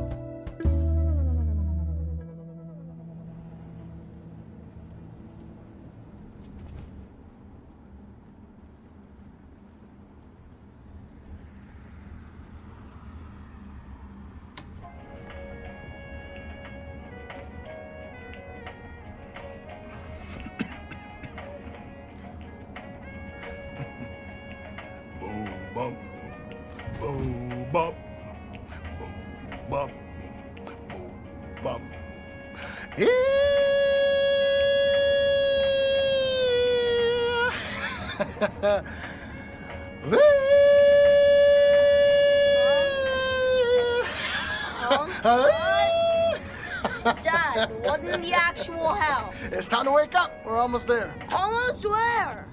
You still haven't told me where we're going. Hey, you know what? You still haven't told me why you're dressed like a ballerina. It's a lion costume. Oh, tights, Nate.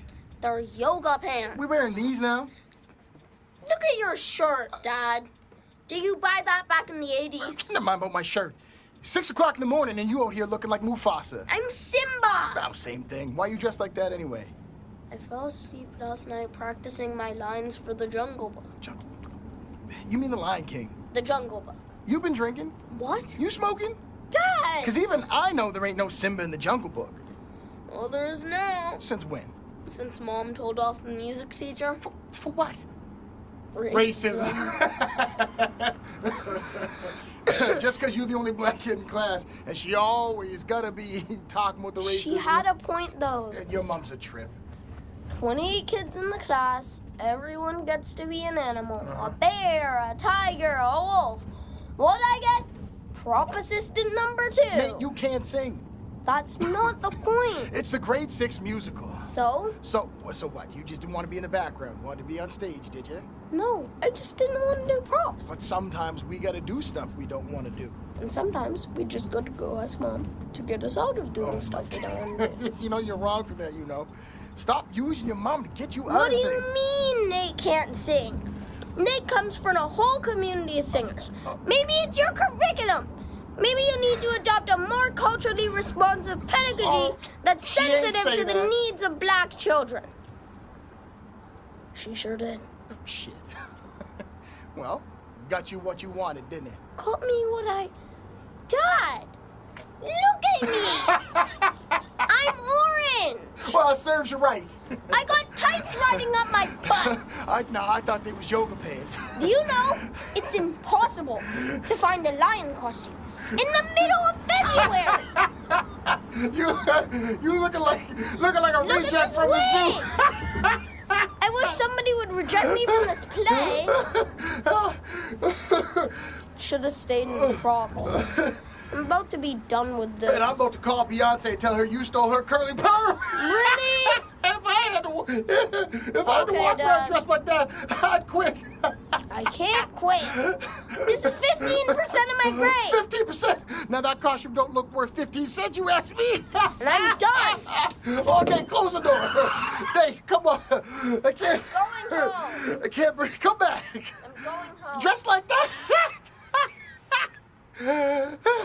Come back, Nate. Come on. Walk home if I have. Watch your tail. Okay, get up out the road.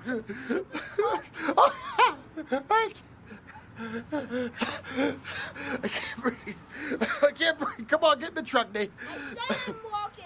Listen, we about 200 kilometers from home. It's 0 degrees. Get back in the truck. I'll stop. I mean it. I'll stop. Just get back in. Yo, what's all the stuff in the back of the truck?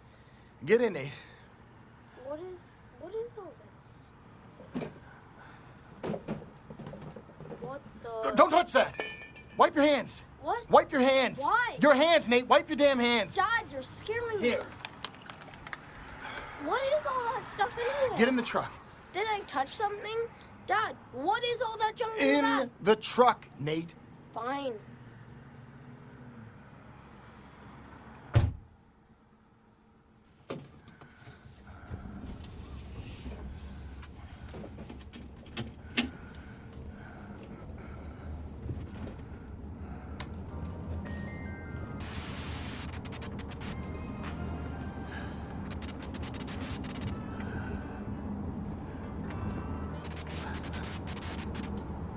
In local news, some former residents of the community of Africville are threatening a class action lawsuit against the city of Halifax.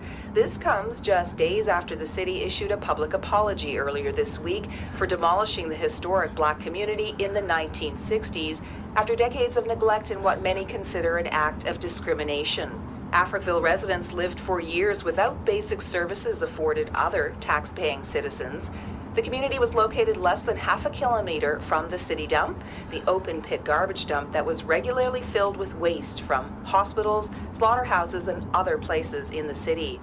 What happened to this historic black community has been called one of the worst cases of environmental racism in the history of... Same shit, different day. Africville now just getting an apology for something that happened more than 30 years ago? Like an apology is gonna fix anything. Gotta bring that community back. Nate, believe me, what happened to Africville is what's happening at home right now. Old home isn't the same as Africville, Dad. It ain't. I mean, yeah, Africville had a dump too, but the people were actually moved out and the whole community was torn down. And you think that can't happen Old Home or Old Lincolnville or Old Shelburne? They got dumps too, you know. I know. Aunt B showed me a map. I guess there is a thing in this province about putting dumps next to black communities. I read a paper once said that more than 30% of black people in Nova Scotia live within 5 kilometers of a dump. 30%? Yeah, believe it. That's a lot. That's life or death, Nate. All of that, emissions from the burning dump, all that stuff causes global warming and climate change. Are you still part of that climate justice group out home? The one with Aunt B? Aunt B, your aunt had me writing all these letters and shit. Dad. Sometimes, Nate, there's just not enough time. And when shit starts taking too long, better you find another way. Speaking of way, which way am I supposed to go now? What's going on? I think I took a wrong turn. Where are we going anyway? It's Mom. Shit, don't answer it. Does Mom even know I'm here? Of course she does. Mom? Hey, babe. No, I didn't want to wake you up early. Nate had this wardrobe malfunction, and it was cutting off the circulation, so we out here at the Children's Hospital waiting to see a doctor. Yeah. No, but I understand. Yeah. No, that wasn't a car horn. It was just the doctor calling us in. So we're gonna go. Love you. Bye. Damn, Nate. A wardrobe malfunction? I told you not to pick up the phone. That's the best you could come up with. You know she's gonna... Really, Dad? You're not gonna answer. Believe it. You basically kidnapped me. I can't kidnap my own kid, can I? You haul me out of bed at 4 o'clock in the morning to drive 2 hours into the city with a truck full of trash that looks like it came off the community dump. It did. What?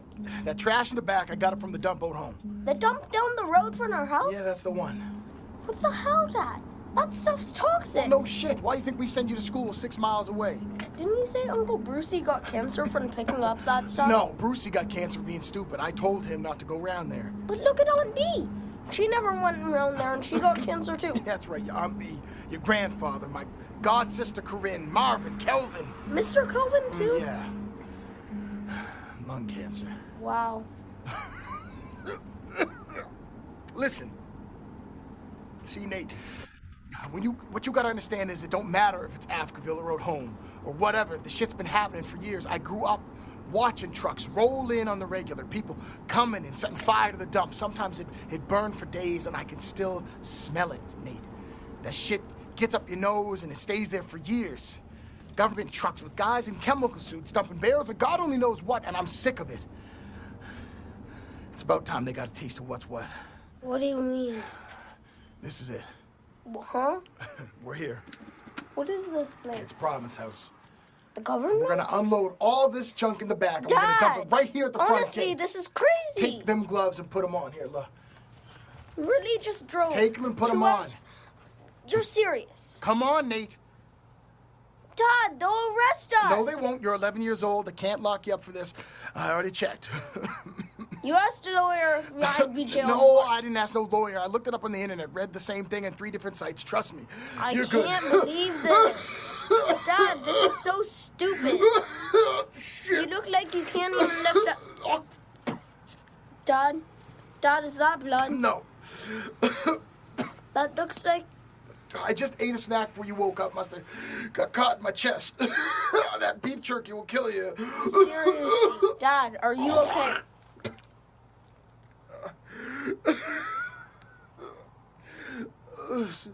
I can't. Shit. Forget it. Let's just go home. Wait. Gloves, mate, gloves. Gloves, don't, listen. Don't let none of that shit catch your skin, you hear me? Okay, that's enough. I'll take it from here. Mattress, Dad? Believe Ready? it. What if the cops come? Well, you see any cops? It's too early. Dad, Listen, Nate. You know why your mom made them make you a line in that school play? It's because she knows, like I know, that even though lions don't live in the jungle and they don't come from that kind of thick, suffocating environment.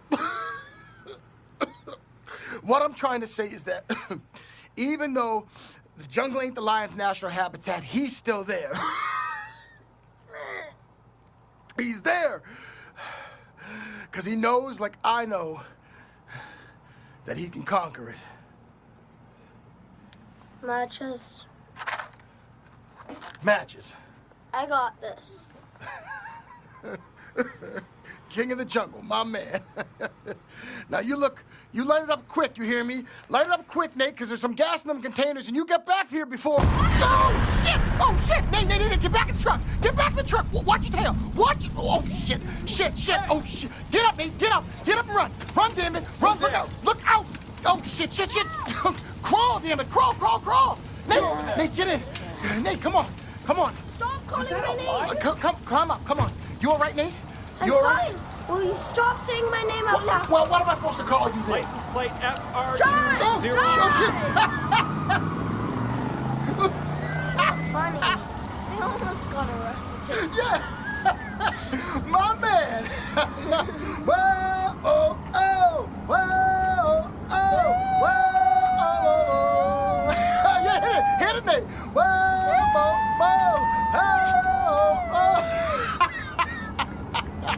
oh, yeah, king of the jungle. My man.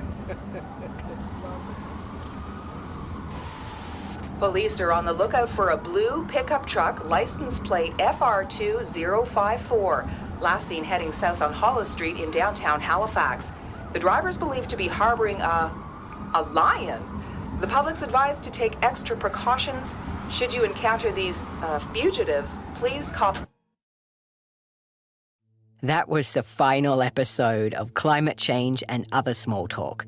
In the Dumps, written by Shauntay Grant and directed by Mike Payette.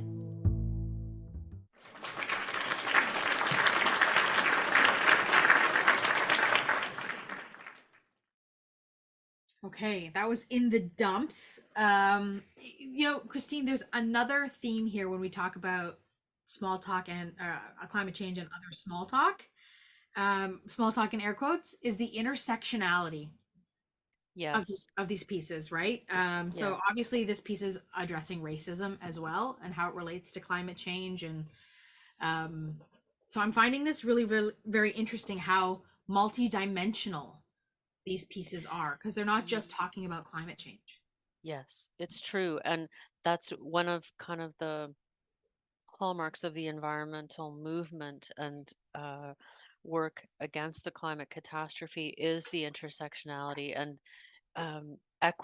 equity being essential. And so the idea of environmental racism is that marginalized groups, often based on race or ethnicity, are more likely to be victims of the climate catastrophe. And the practical ways in which that plays out, one of them was illustrated in this piece, which is in Africville in Nova Scotia.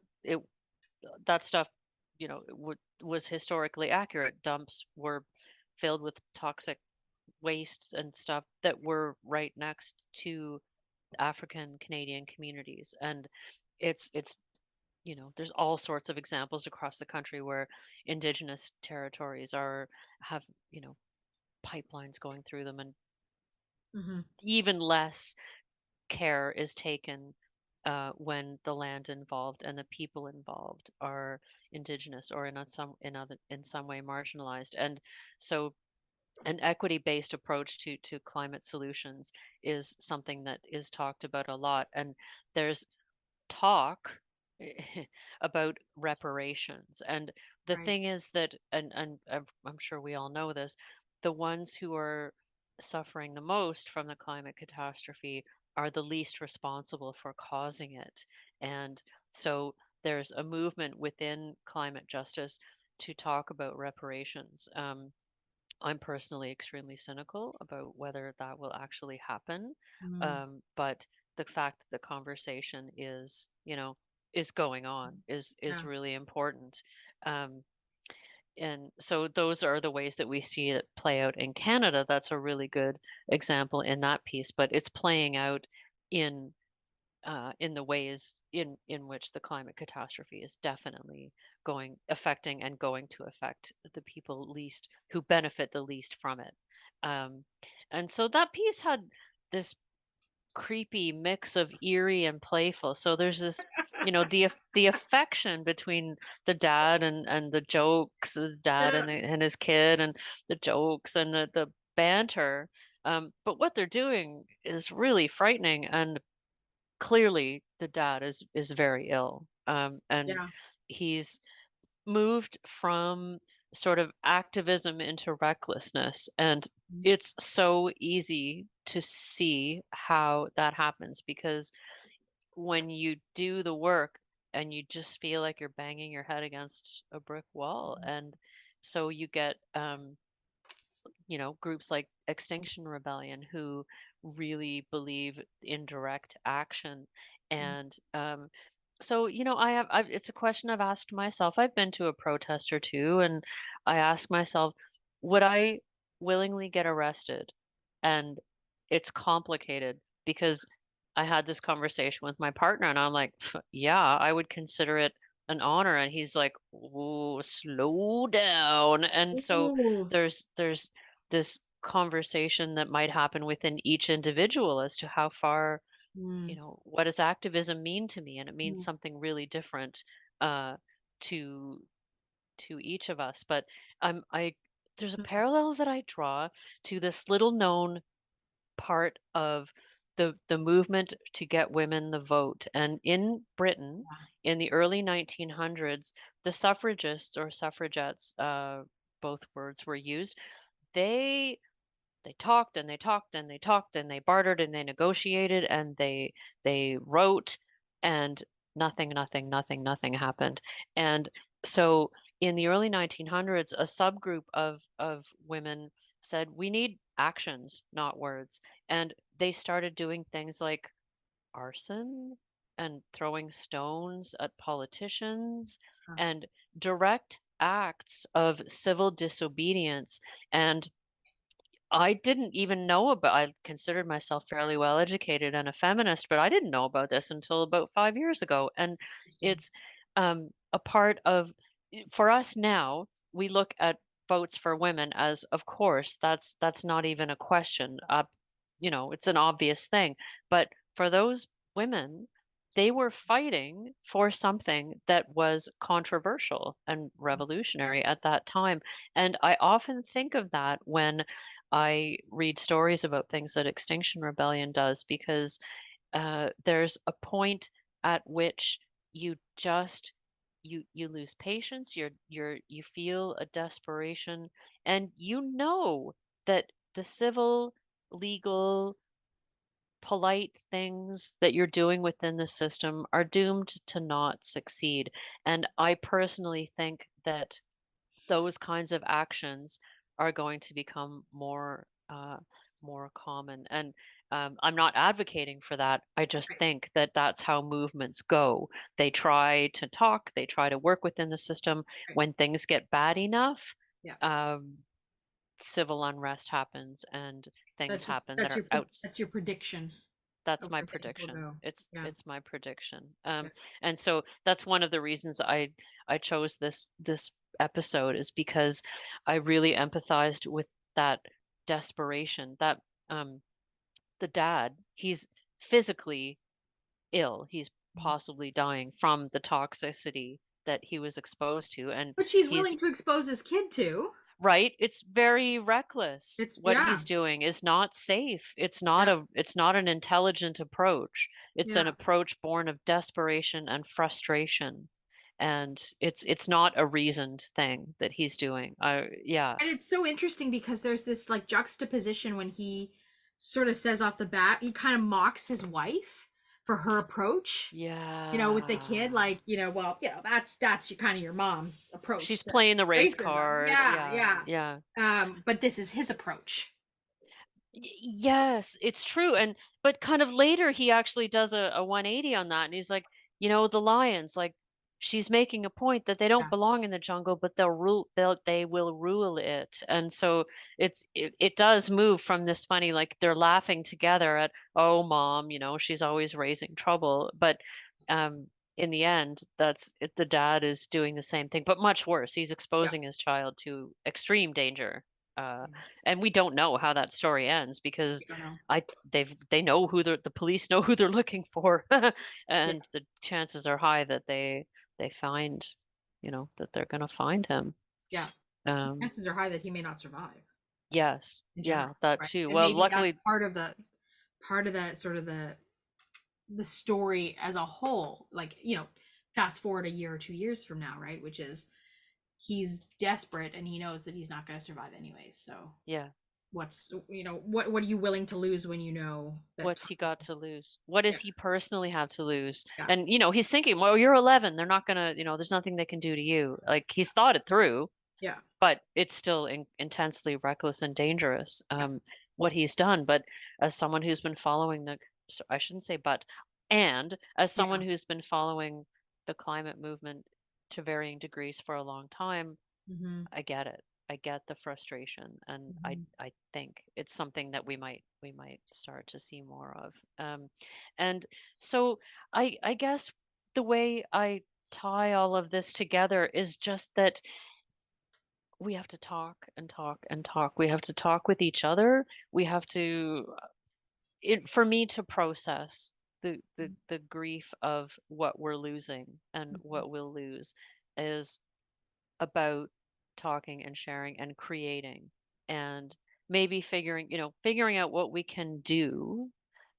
It's not a separate thing, but to me there's two streams in this idea of how do art and artists approach the climate catastrophe. And one is to help us think about things we can do to not give in to hopelessness. We can make daily choices that lessen our personal carbon footprint. We can vote, we can sign petitions if we can afford it, we can contribute to organizations who are working for environmental justice. Those are the things we can do. How do we emotionally survive what's happening in the world? And that's also where art comes in. And for the artist, I think the answer is talking with other people, thinking, reflecting, empathizing, and creating. And for the consumer of art, I think that art becomes, as it always is, right? Art is always our solace. Like in the pandemic, we went to art. We went to, you know, what we could access of movies and music and the creative arts to get us through a tough time. And I think a lot about the value of art and why it matters. Why do we have government funded arts programs? And I think that art is society collectively thinking and reflecting together. And what humans do is that we talk and we share and we process things as a group. We're group beings. We're not lions. We don't live solitary lives. We need each other.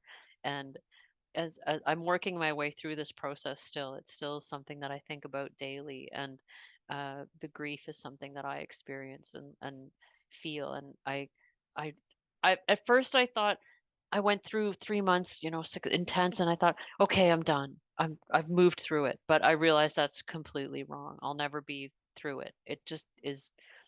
Some types of grief are just ongoing, and you learn to live with it. And art is, I'm starting to work through personally how art can be one of the ways, talking, sharing, hugging my friends, but art, what are the ways in which art can be a way to process the emotions in a healthy way that keeps them true and alive as they need to be and doesn't sweep them under the rug.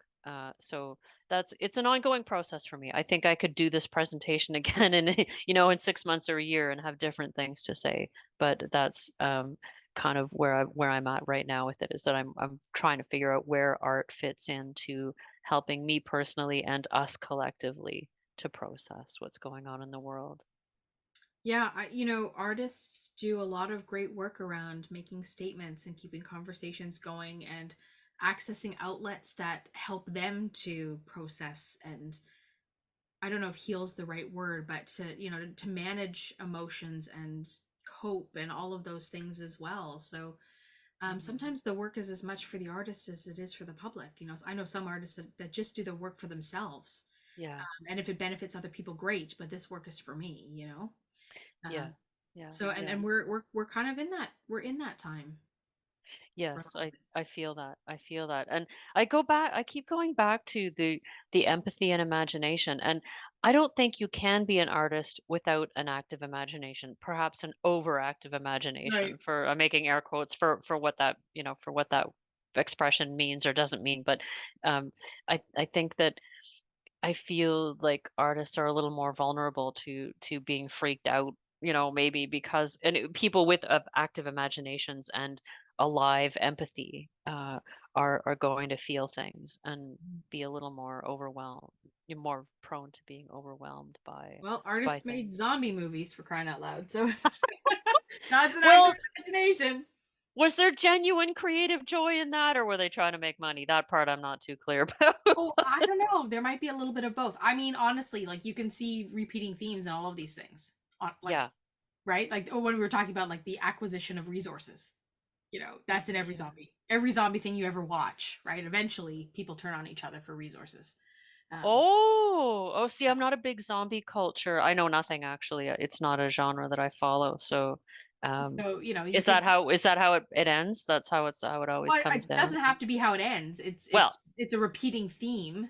Yeah. In any, right? Because you just can't always have zombies that eat humans, and that's the end of the day. There has to be human to human conflict, and it's usually about resources. Right. Yeah.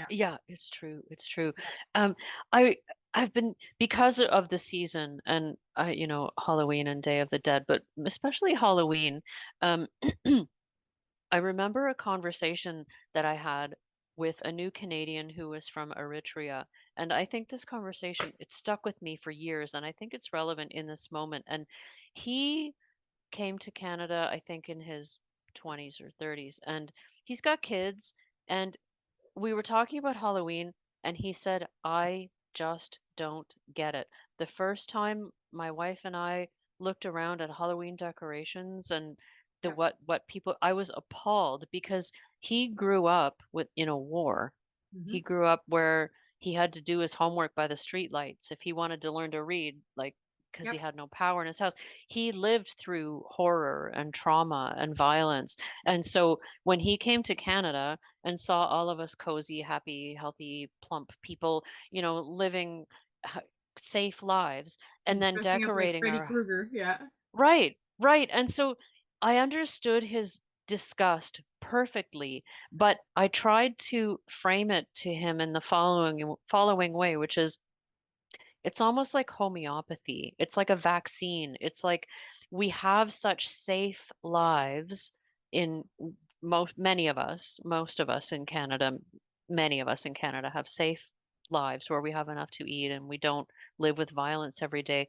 And so Halloween is this way that we can play with fear and grotesquerie, but at a really safe distance. We can trivialize it and make jokes, but we still want to look at it. We still want to look at it between our fingers, if you will. And because his life experience was just full on the worst things humans do, he looked at it and went, this is horrible. What is this about?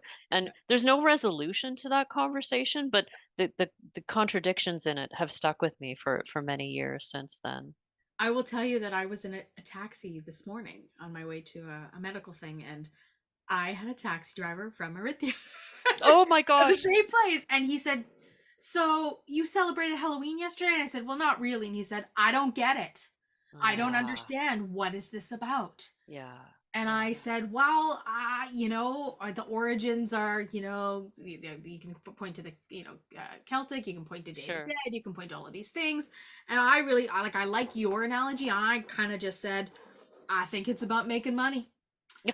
Well, there's that. Capitalism. I just yes. think that it's like it's like Valentine's Day. It's like Yes.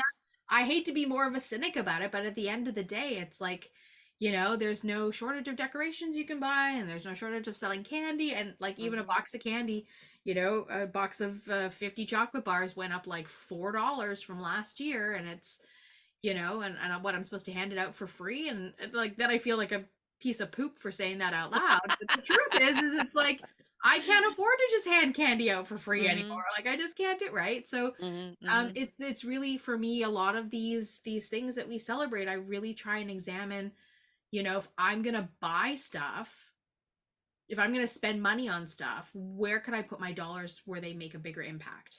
And it's not to be like a curmudgeon-y or a Scrooge or any of that stuff. It's just like, should I be giving my money to a local food bank as opposed to right? Because I horribly unhealthy food. It's like no kid needs chocolate. I mean, I feel like I need chocolate, but that's my inner child telling me I need chocolate. You know, if you have the privilege to go buy yourself chocolate, you go buy yourself chocolate, right? So I don't know. I just, the more I think about these things, the more I think about like the stuff I have cluttering my shelves in my house, and like, what do I really need, and all of those things.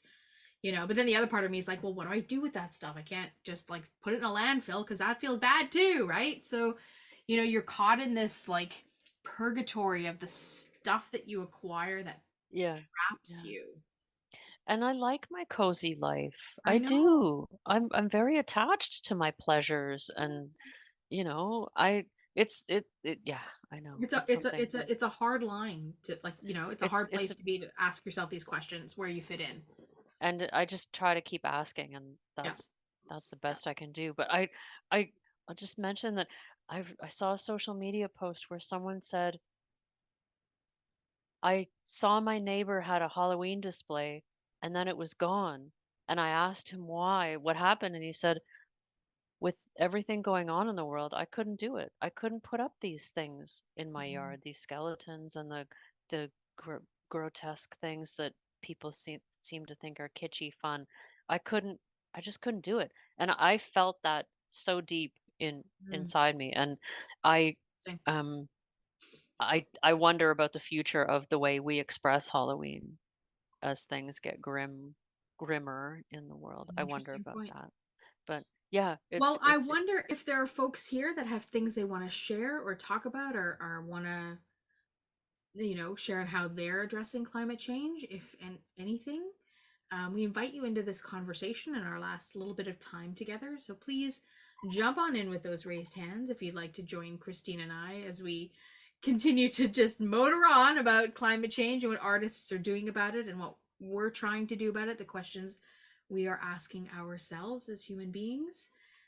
And I think for me, it's like, I guess because there's so much else going on in the world too that's so frightening. And when I've been talking to, I'm so grateful for my friends, and I got together with someone today with the intention of, I need to talk about really serious stuff. I need someone to just talk.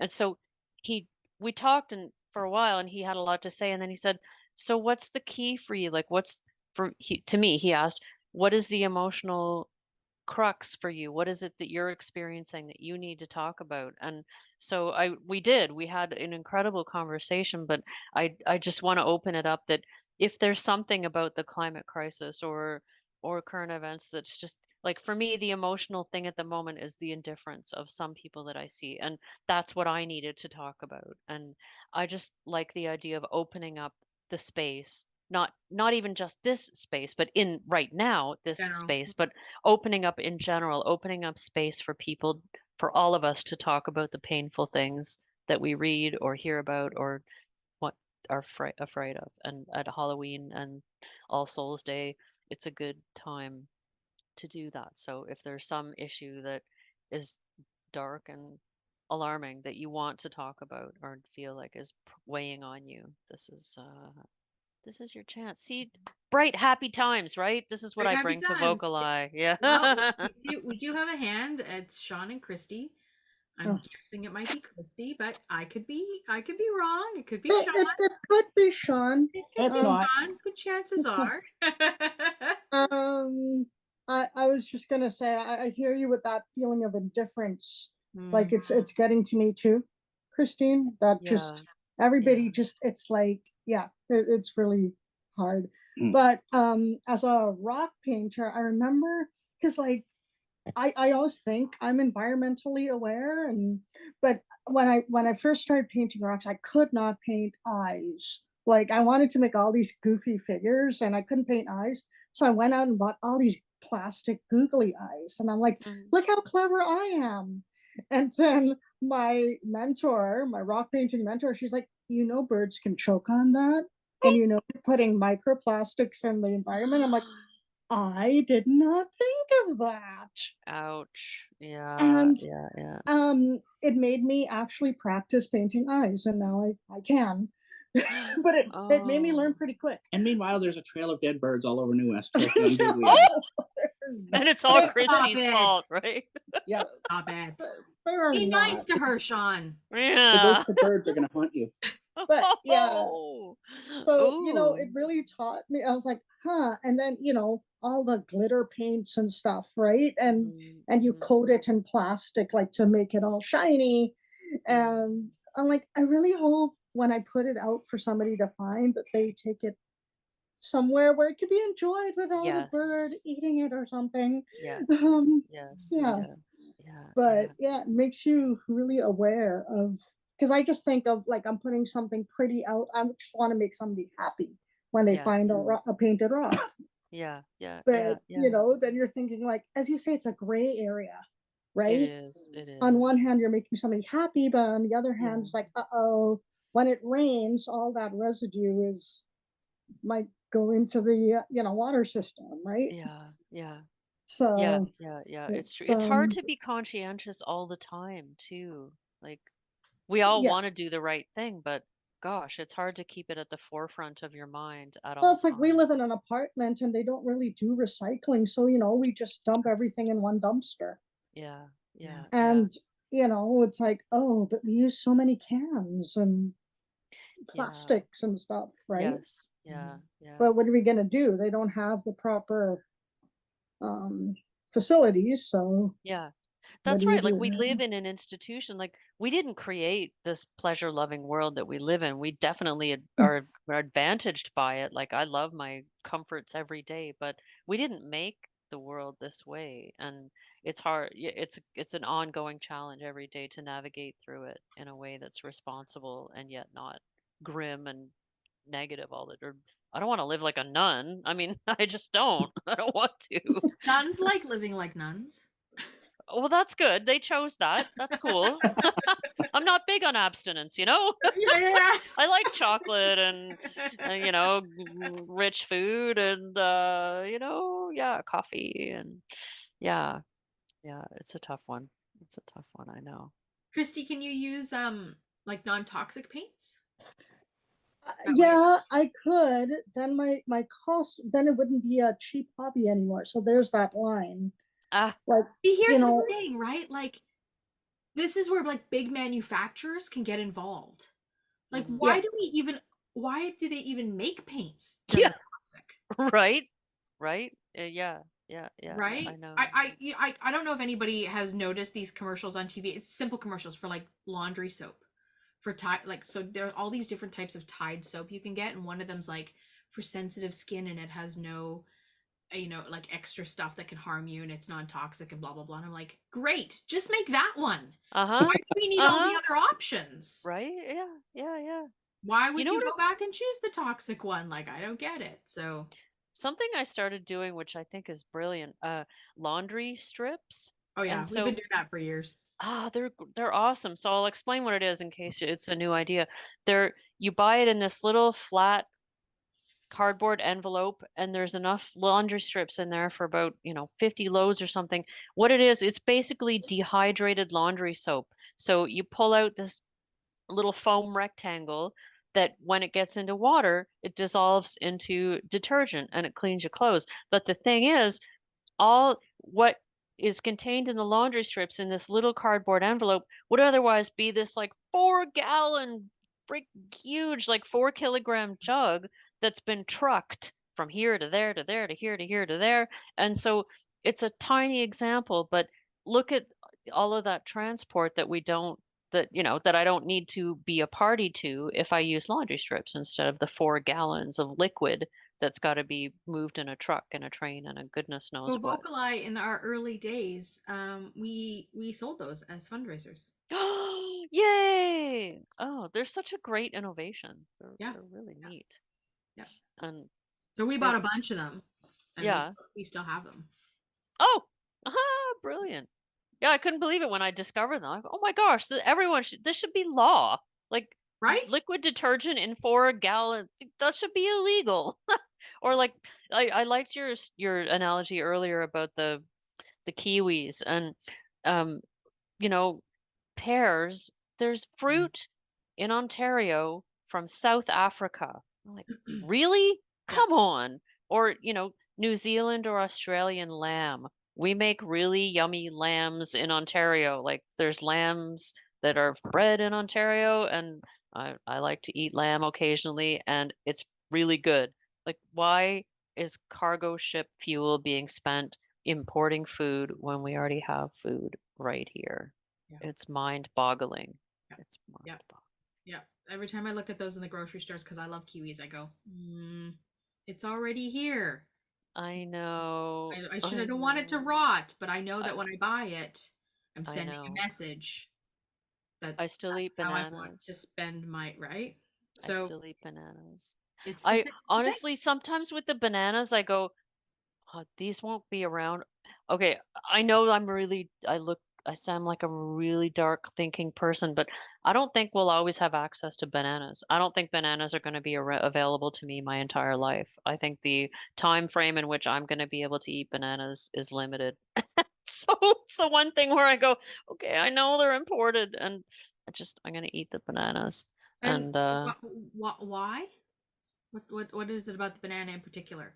Well, I just really like them. For me, it's like the kiwi. But why do you think they won't be around? Oh, well, what do I not know about banana culture? Oh, well, they're a monoculture for one. They've bred bananas so that there's only one kind, so they're really vulnerable to whatever the things are that can happen when you have a monoculture. A banana blight? Yes, exactly. But also just the transport. Like, in the pandemic, we kind of got used to supply chain issues. Like we couldn't get all the things we wanted right away because of supply chain issues. Well, that's the thin edge of the wedge as far as I'm concerned. Like I think that's just going to become an increasing thing that we live with, things that we are used to having everything, anytime, 59 varieties of. I think that experience is going to be on the decline. And I genuinely think it's possible that in my lifetime there won't be the infrastructure to bring bananas from wherever I get bananas from, which honestly I don't even know where it is. I don't even know where my bananas come from. I don't know. Yeah, that's a good point. And there's this sense of responsibility. Like I shouldn't eat the bananas. I shouldn't do this. I shouldn't do that. And how do you find a balance between not feeling guilty all the time and still trying to enjoying do your the right life things and enjoying your life? And not feeling like a hypocrite all the time. Because it's not as if it's any better to travel to the countries and eat the foods from those countries, because it's still a carbon right. That's a whole other countries. Yeah, exactly. Yeah, that's a whole other. We've got a hand from Louise. Okay, I'm here. You're here. Wow. Okay, you guys just went into an area that, I was sitting here thinking of, and you brought to it the fruit, the vegetables, the produce coming from other parts of the world. We go into a grocery store, we expect it to be there. My husband went today to give me raspberries, and they weren't there. They were out. I was so disappointed when he came home. Well, he phoned me and said, "Can't get you raspberries." Oh, okay, I guess I'll have to have blueberries. Because we count on our fruit to keep us healthy. But we don't, it doesn't live here all year round. So how do we get around this when in climate change and in this world, because they don't grow raspberries and blueberries and bananas here, just using all these kind of fruits here, they're grown in different parts. So we're transporting it. Climate action is not being involved in it. It's true. It's true. But then it kind of brings me to the artificiality of like in January, say, in Toronto, which is where I live, how many people can the land really support? The land that I live on Right. can realistically support. So Because it's in frozen. yeah, so in pre-colonial time, indigenous people knew how to preserve and take what they could but they weren't supporting a population of this size. This size of population is not supportable by the land that we're living on. That's just true. So yeah, we're dependent. We're totally dependent on the infrastructure that brings us food from different places. But I want to change the subject for a second too. Of course. The third one really hit me. It was like third podcast. That was the one that really got me. It was like, throwing out trash. To me, it was like, and I know maybe it's in symbol of that, but that's what I took it to. We throw out so much, we get rid of so much, and there's others who could use it too. Disposing of things so much, and you could maybe put it up for free and let someone else take and use it. Louise, do you have so here where I live, we have what we call curbside shopping. So I can take almost anything from my house that I no longer want or need, put it out at the sidewalk, and someone will walk by and want it. And so is it where you live? Is that a thing, curbside shopping? Could you put something out? I'm just outside Vancouver, like Amy, on the other side of the lower mainland. And living in an apartment, no, you don't get that. Oh, of course. Okay. I downsized from even when I lived in a townhouse, they wouldn't come and pick up curbside. You had to have it picked up or take it to the dump, or you had to call a company to come and pick it up or whatever. It's like, yeah, they so they it's really only discourage houses. that. But we have things like Facebook Marketplace. Yes, we do. So it's And like we- you can do and- free exchanges and things like that. But it's Yeah. yeah. We used to have it on the North Shore here. No, we didn't. It was unofficial, but you could put like something on your drive. Oh yeah, that's what I mean. Yeah, It's so it's quite shunned upon. Oh really? I haven't seen it in years. What? do you buy? You don't Seriously? buy. now- You just leave okay, something out on your like we left a bookshelf out once and then it was gone. Yeah. Oh I my will gosh, use that that happens all the time here. That's really interesting. It's probably Sorry, a Louise, go ahead. It's probably a weather thing here. Like, Oh, the that's what- rain. could be part of it. One weekend, like Surrey has it, sometimes Delta has it. I thought just all municipalities has it, where you call it, in the week, you can put stuff up and they come around and pick it up for you for free. Like a Big Brother. But Big Brothers, no, I'm talking the city. Oh. Pick it up and dispose it properly out. But you can't do it when you live in an apartment, it's when you live in a house. So Surrey had it, Delta had it. Those are usually in the spring. It's what they call spring cleanup. Oh. But a lot of times people put things out at the beginning of the week. You might be picked up on Wednesday. By the time you get to Wednesday, they might have thought, oh, they got a change table there. I want that change table. I can paint it and use it for my child or my new baby or whatever. Or, geez, it's an old dresser here, but geez, I can fix that up and I can use it. People, repurpose. Yeah, which is good. I think we should have a place where we should be able to take things that we don't want and it can be repurposed. Yes, you can put it in a marketplace, but sometimes not a marketplace, that's everything. Sometimes you could have a place where you could go in once a month and take in stuff you have and you just do trade-offs. Do you know? Ooh, I like that. It is extremely difficult just to donate stuff anymore. Because the Salvation Armies of the world, the Value Villages of the world are at capacity. And, we here in our houses, we're downsizing. We're trying to get rid of China. Fancy dishware that my mother had when she was married. And now that she's no longer married and hasn't been married for years, hasn't used China in 20 years, right? Yeah. Don't even talk about me about my China. Mine's sitting in toast right now. Exactly. We talked about this before. Oh, wow. There were no places that wanted to take China because they just had so much China, and it's not selling because people of the younger generations don't want it. They don't need it. They don't want it. Yeah. And so, if you And got I've got 3 or 4 family members who are the same boat. 3 for sure of us. Yeah. They don't want furniture. They don't want televisions. They don't want, because these things are now made to be disposable. I know. And so it So, but becomes really difficult. so what the third story just went, the fact that, we can influence our child that way. And I was thinking, geez, luckily I didn't have those kind of views raising my kids, Yes, my kids were brought up to be, taught climate enough, but now it's even more so now. Where do we really? It's going to get worse before it gets better, you guys. I say that, and I think it's going to get a lot worse before we get better. Yeah, I totally agree. I'm thinking about two things. One is Free Cycle, FREE Cycle, and it's a website where I mean, you have to just let go of the idea of selling your stuff. You have to let go and admit that, okay, no one wants to buy this stuff, but you don't want to just throw it out. And so there's many people who would be happy to take a set of dishes off your hands, and it it may be a new family of Syrian people coming to Canada to be new Canadians, and they have no dishes. Maybe they're going to eat off your grandmother's china, which seems improbable, but at least Oh, they have I'd be happy to. yeah.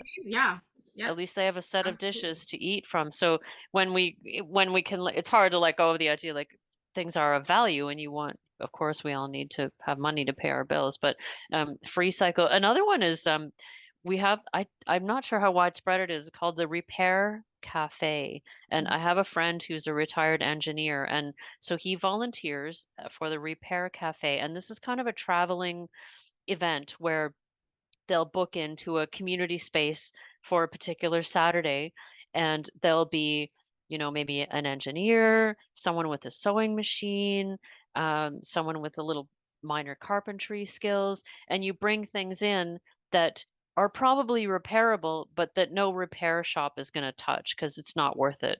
It's cheaper to go buy a new one or whatever. But there are people with the skills to repair things, to keep them from the landfill, to keep us from having to keep buying, buy. So Free Cycle and a Repair Cafe are two things that I think are really good movements to help keep things from being wasted as we, move through possession. And have you ever heard of freeganism? No. Ooh, I love that word. Yeah, it's a great word. It might be shocking when you hear what it is, but these are people that rescue food from dumpsters. Oh. Yeah. This is when grocery stores go, well, this expires today, I'm gonna throw it out. Yes. And half the time it's great. Or these apples are bruised, I can't sell it out. And these people just go and rescue food from dumpsters, and that's how they, that's how they eat. And these are not unhoused people. These are people that no, I think it's there's an app. There's an app called Too Good to Go. And what it is, I don't know if others have heard of it, but say a bakery at the end of the day, they've got leftover X, like 10 loaves of bread and 15 bagels or whatever. They'll put together packages and they'll just put it on the app, and they'll say, come by for $10, you'll get 2 loaves of bread and 15 bagels and a couple of danishes, because that's what we've got left. And so the app, I didn't find it all that accessible, unfortunately, but the efforts to eliminate food waste are wonderful. They're wonderful. I think they're so important. Those came out of Europe in a really big way, with a lot of restaurants that had food at the end, packaging up like meals at the end of the day, and just would say like for $10, come and grab a meal. Christine, we could talk all night long. Chrissy, before you go, Chrissy, it's Nancy. Hello. I'd like to know where you were talking about the laundry, the little pad, like you said you laundry put a little strips, strip. Where do you get that? Ooh, I get them at my bulk store, but also, I got them at a mainline grocery store too. Just wherever you get your groceries, ask. If they don't have them, tell them you should have them. But natural food stores sometimes will have them, certain grocery store chains. Do you know, Amy, where people can get them? Well, I'm looking for do a Google search allergy one.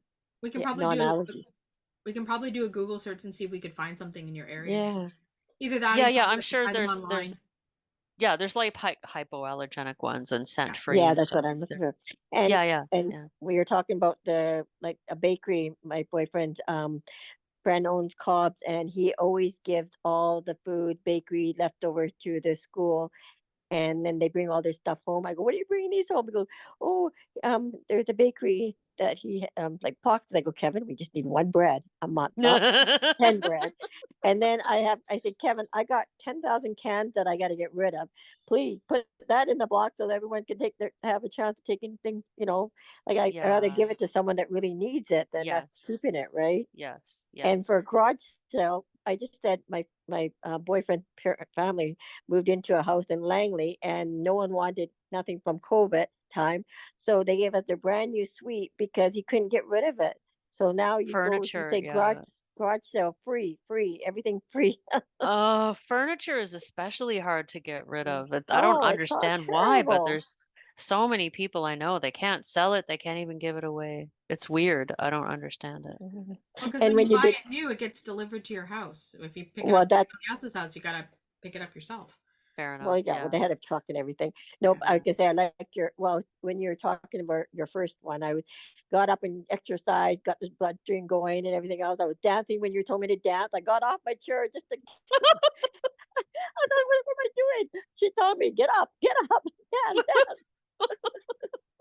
I thought, hey, I sitting in my pajamas all day yesterday, nothing to do, I was just eating a loaf of bread. Keto was zucchini loaf, and I thought, oh my God, now she told me, get up, circulate that blood. I thought that was cute. That's funny. No, it was actually interesting. The last one I wanted to hear the ending, but that was really weird because he is sick when he caused him thing, and the one in the middle. I really actually enjoyed listening to what you're doing.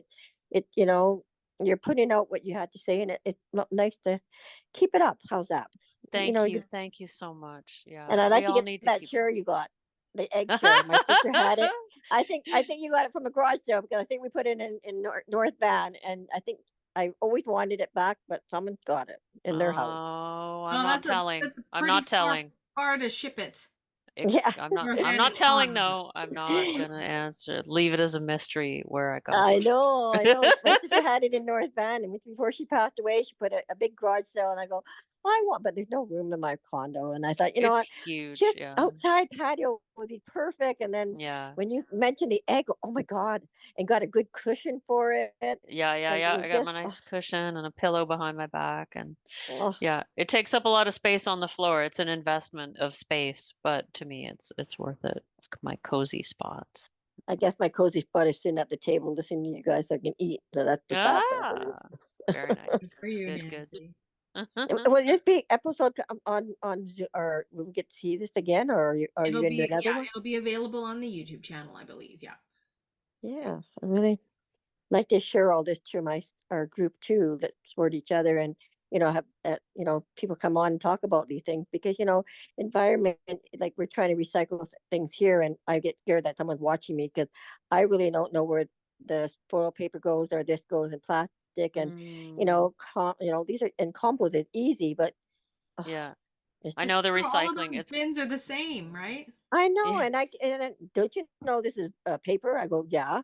Isn't this paper? Isn't cardboard paper? It's like when you go to the mall and they've got the different bins for putting your stuff in, and you're like, well, I can't tell which one's the plastic, the compost, the cans and whatnot. No, all right. Well, Nancy, let's let Christine go for the night because it is.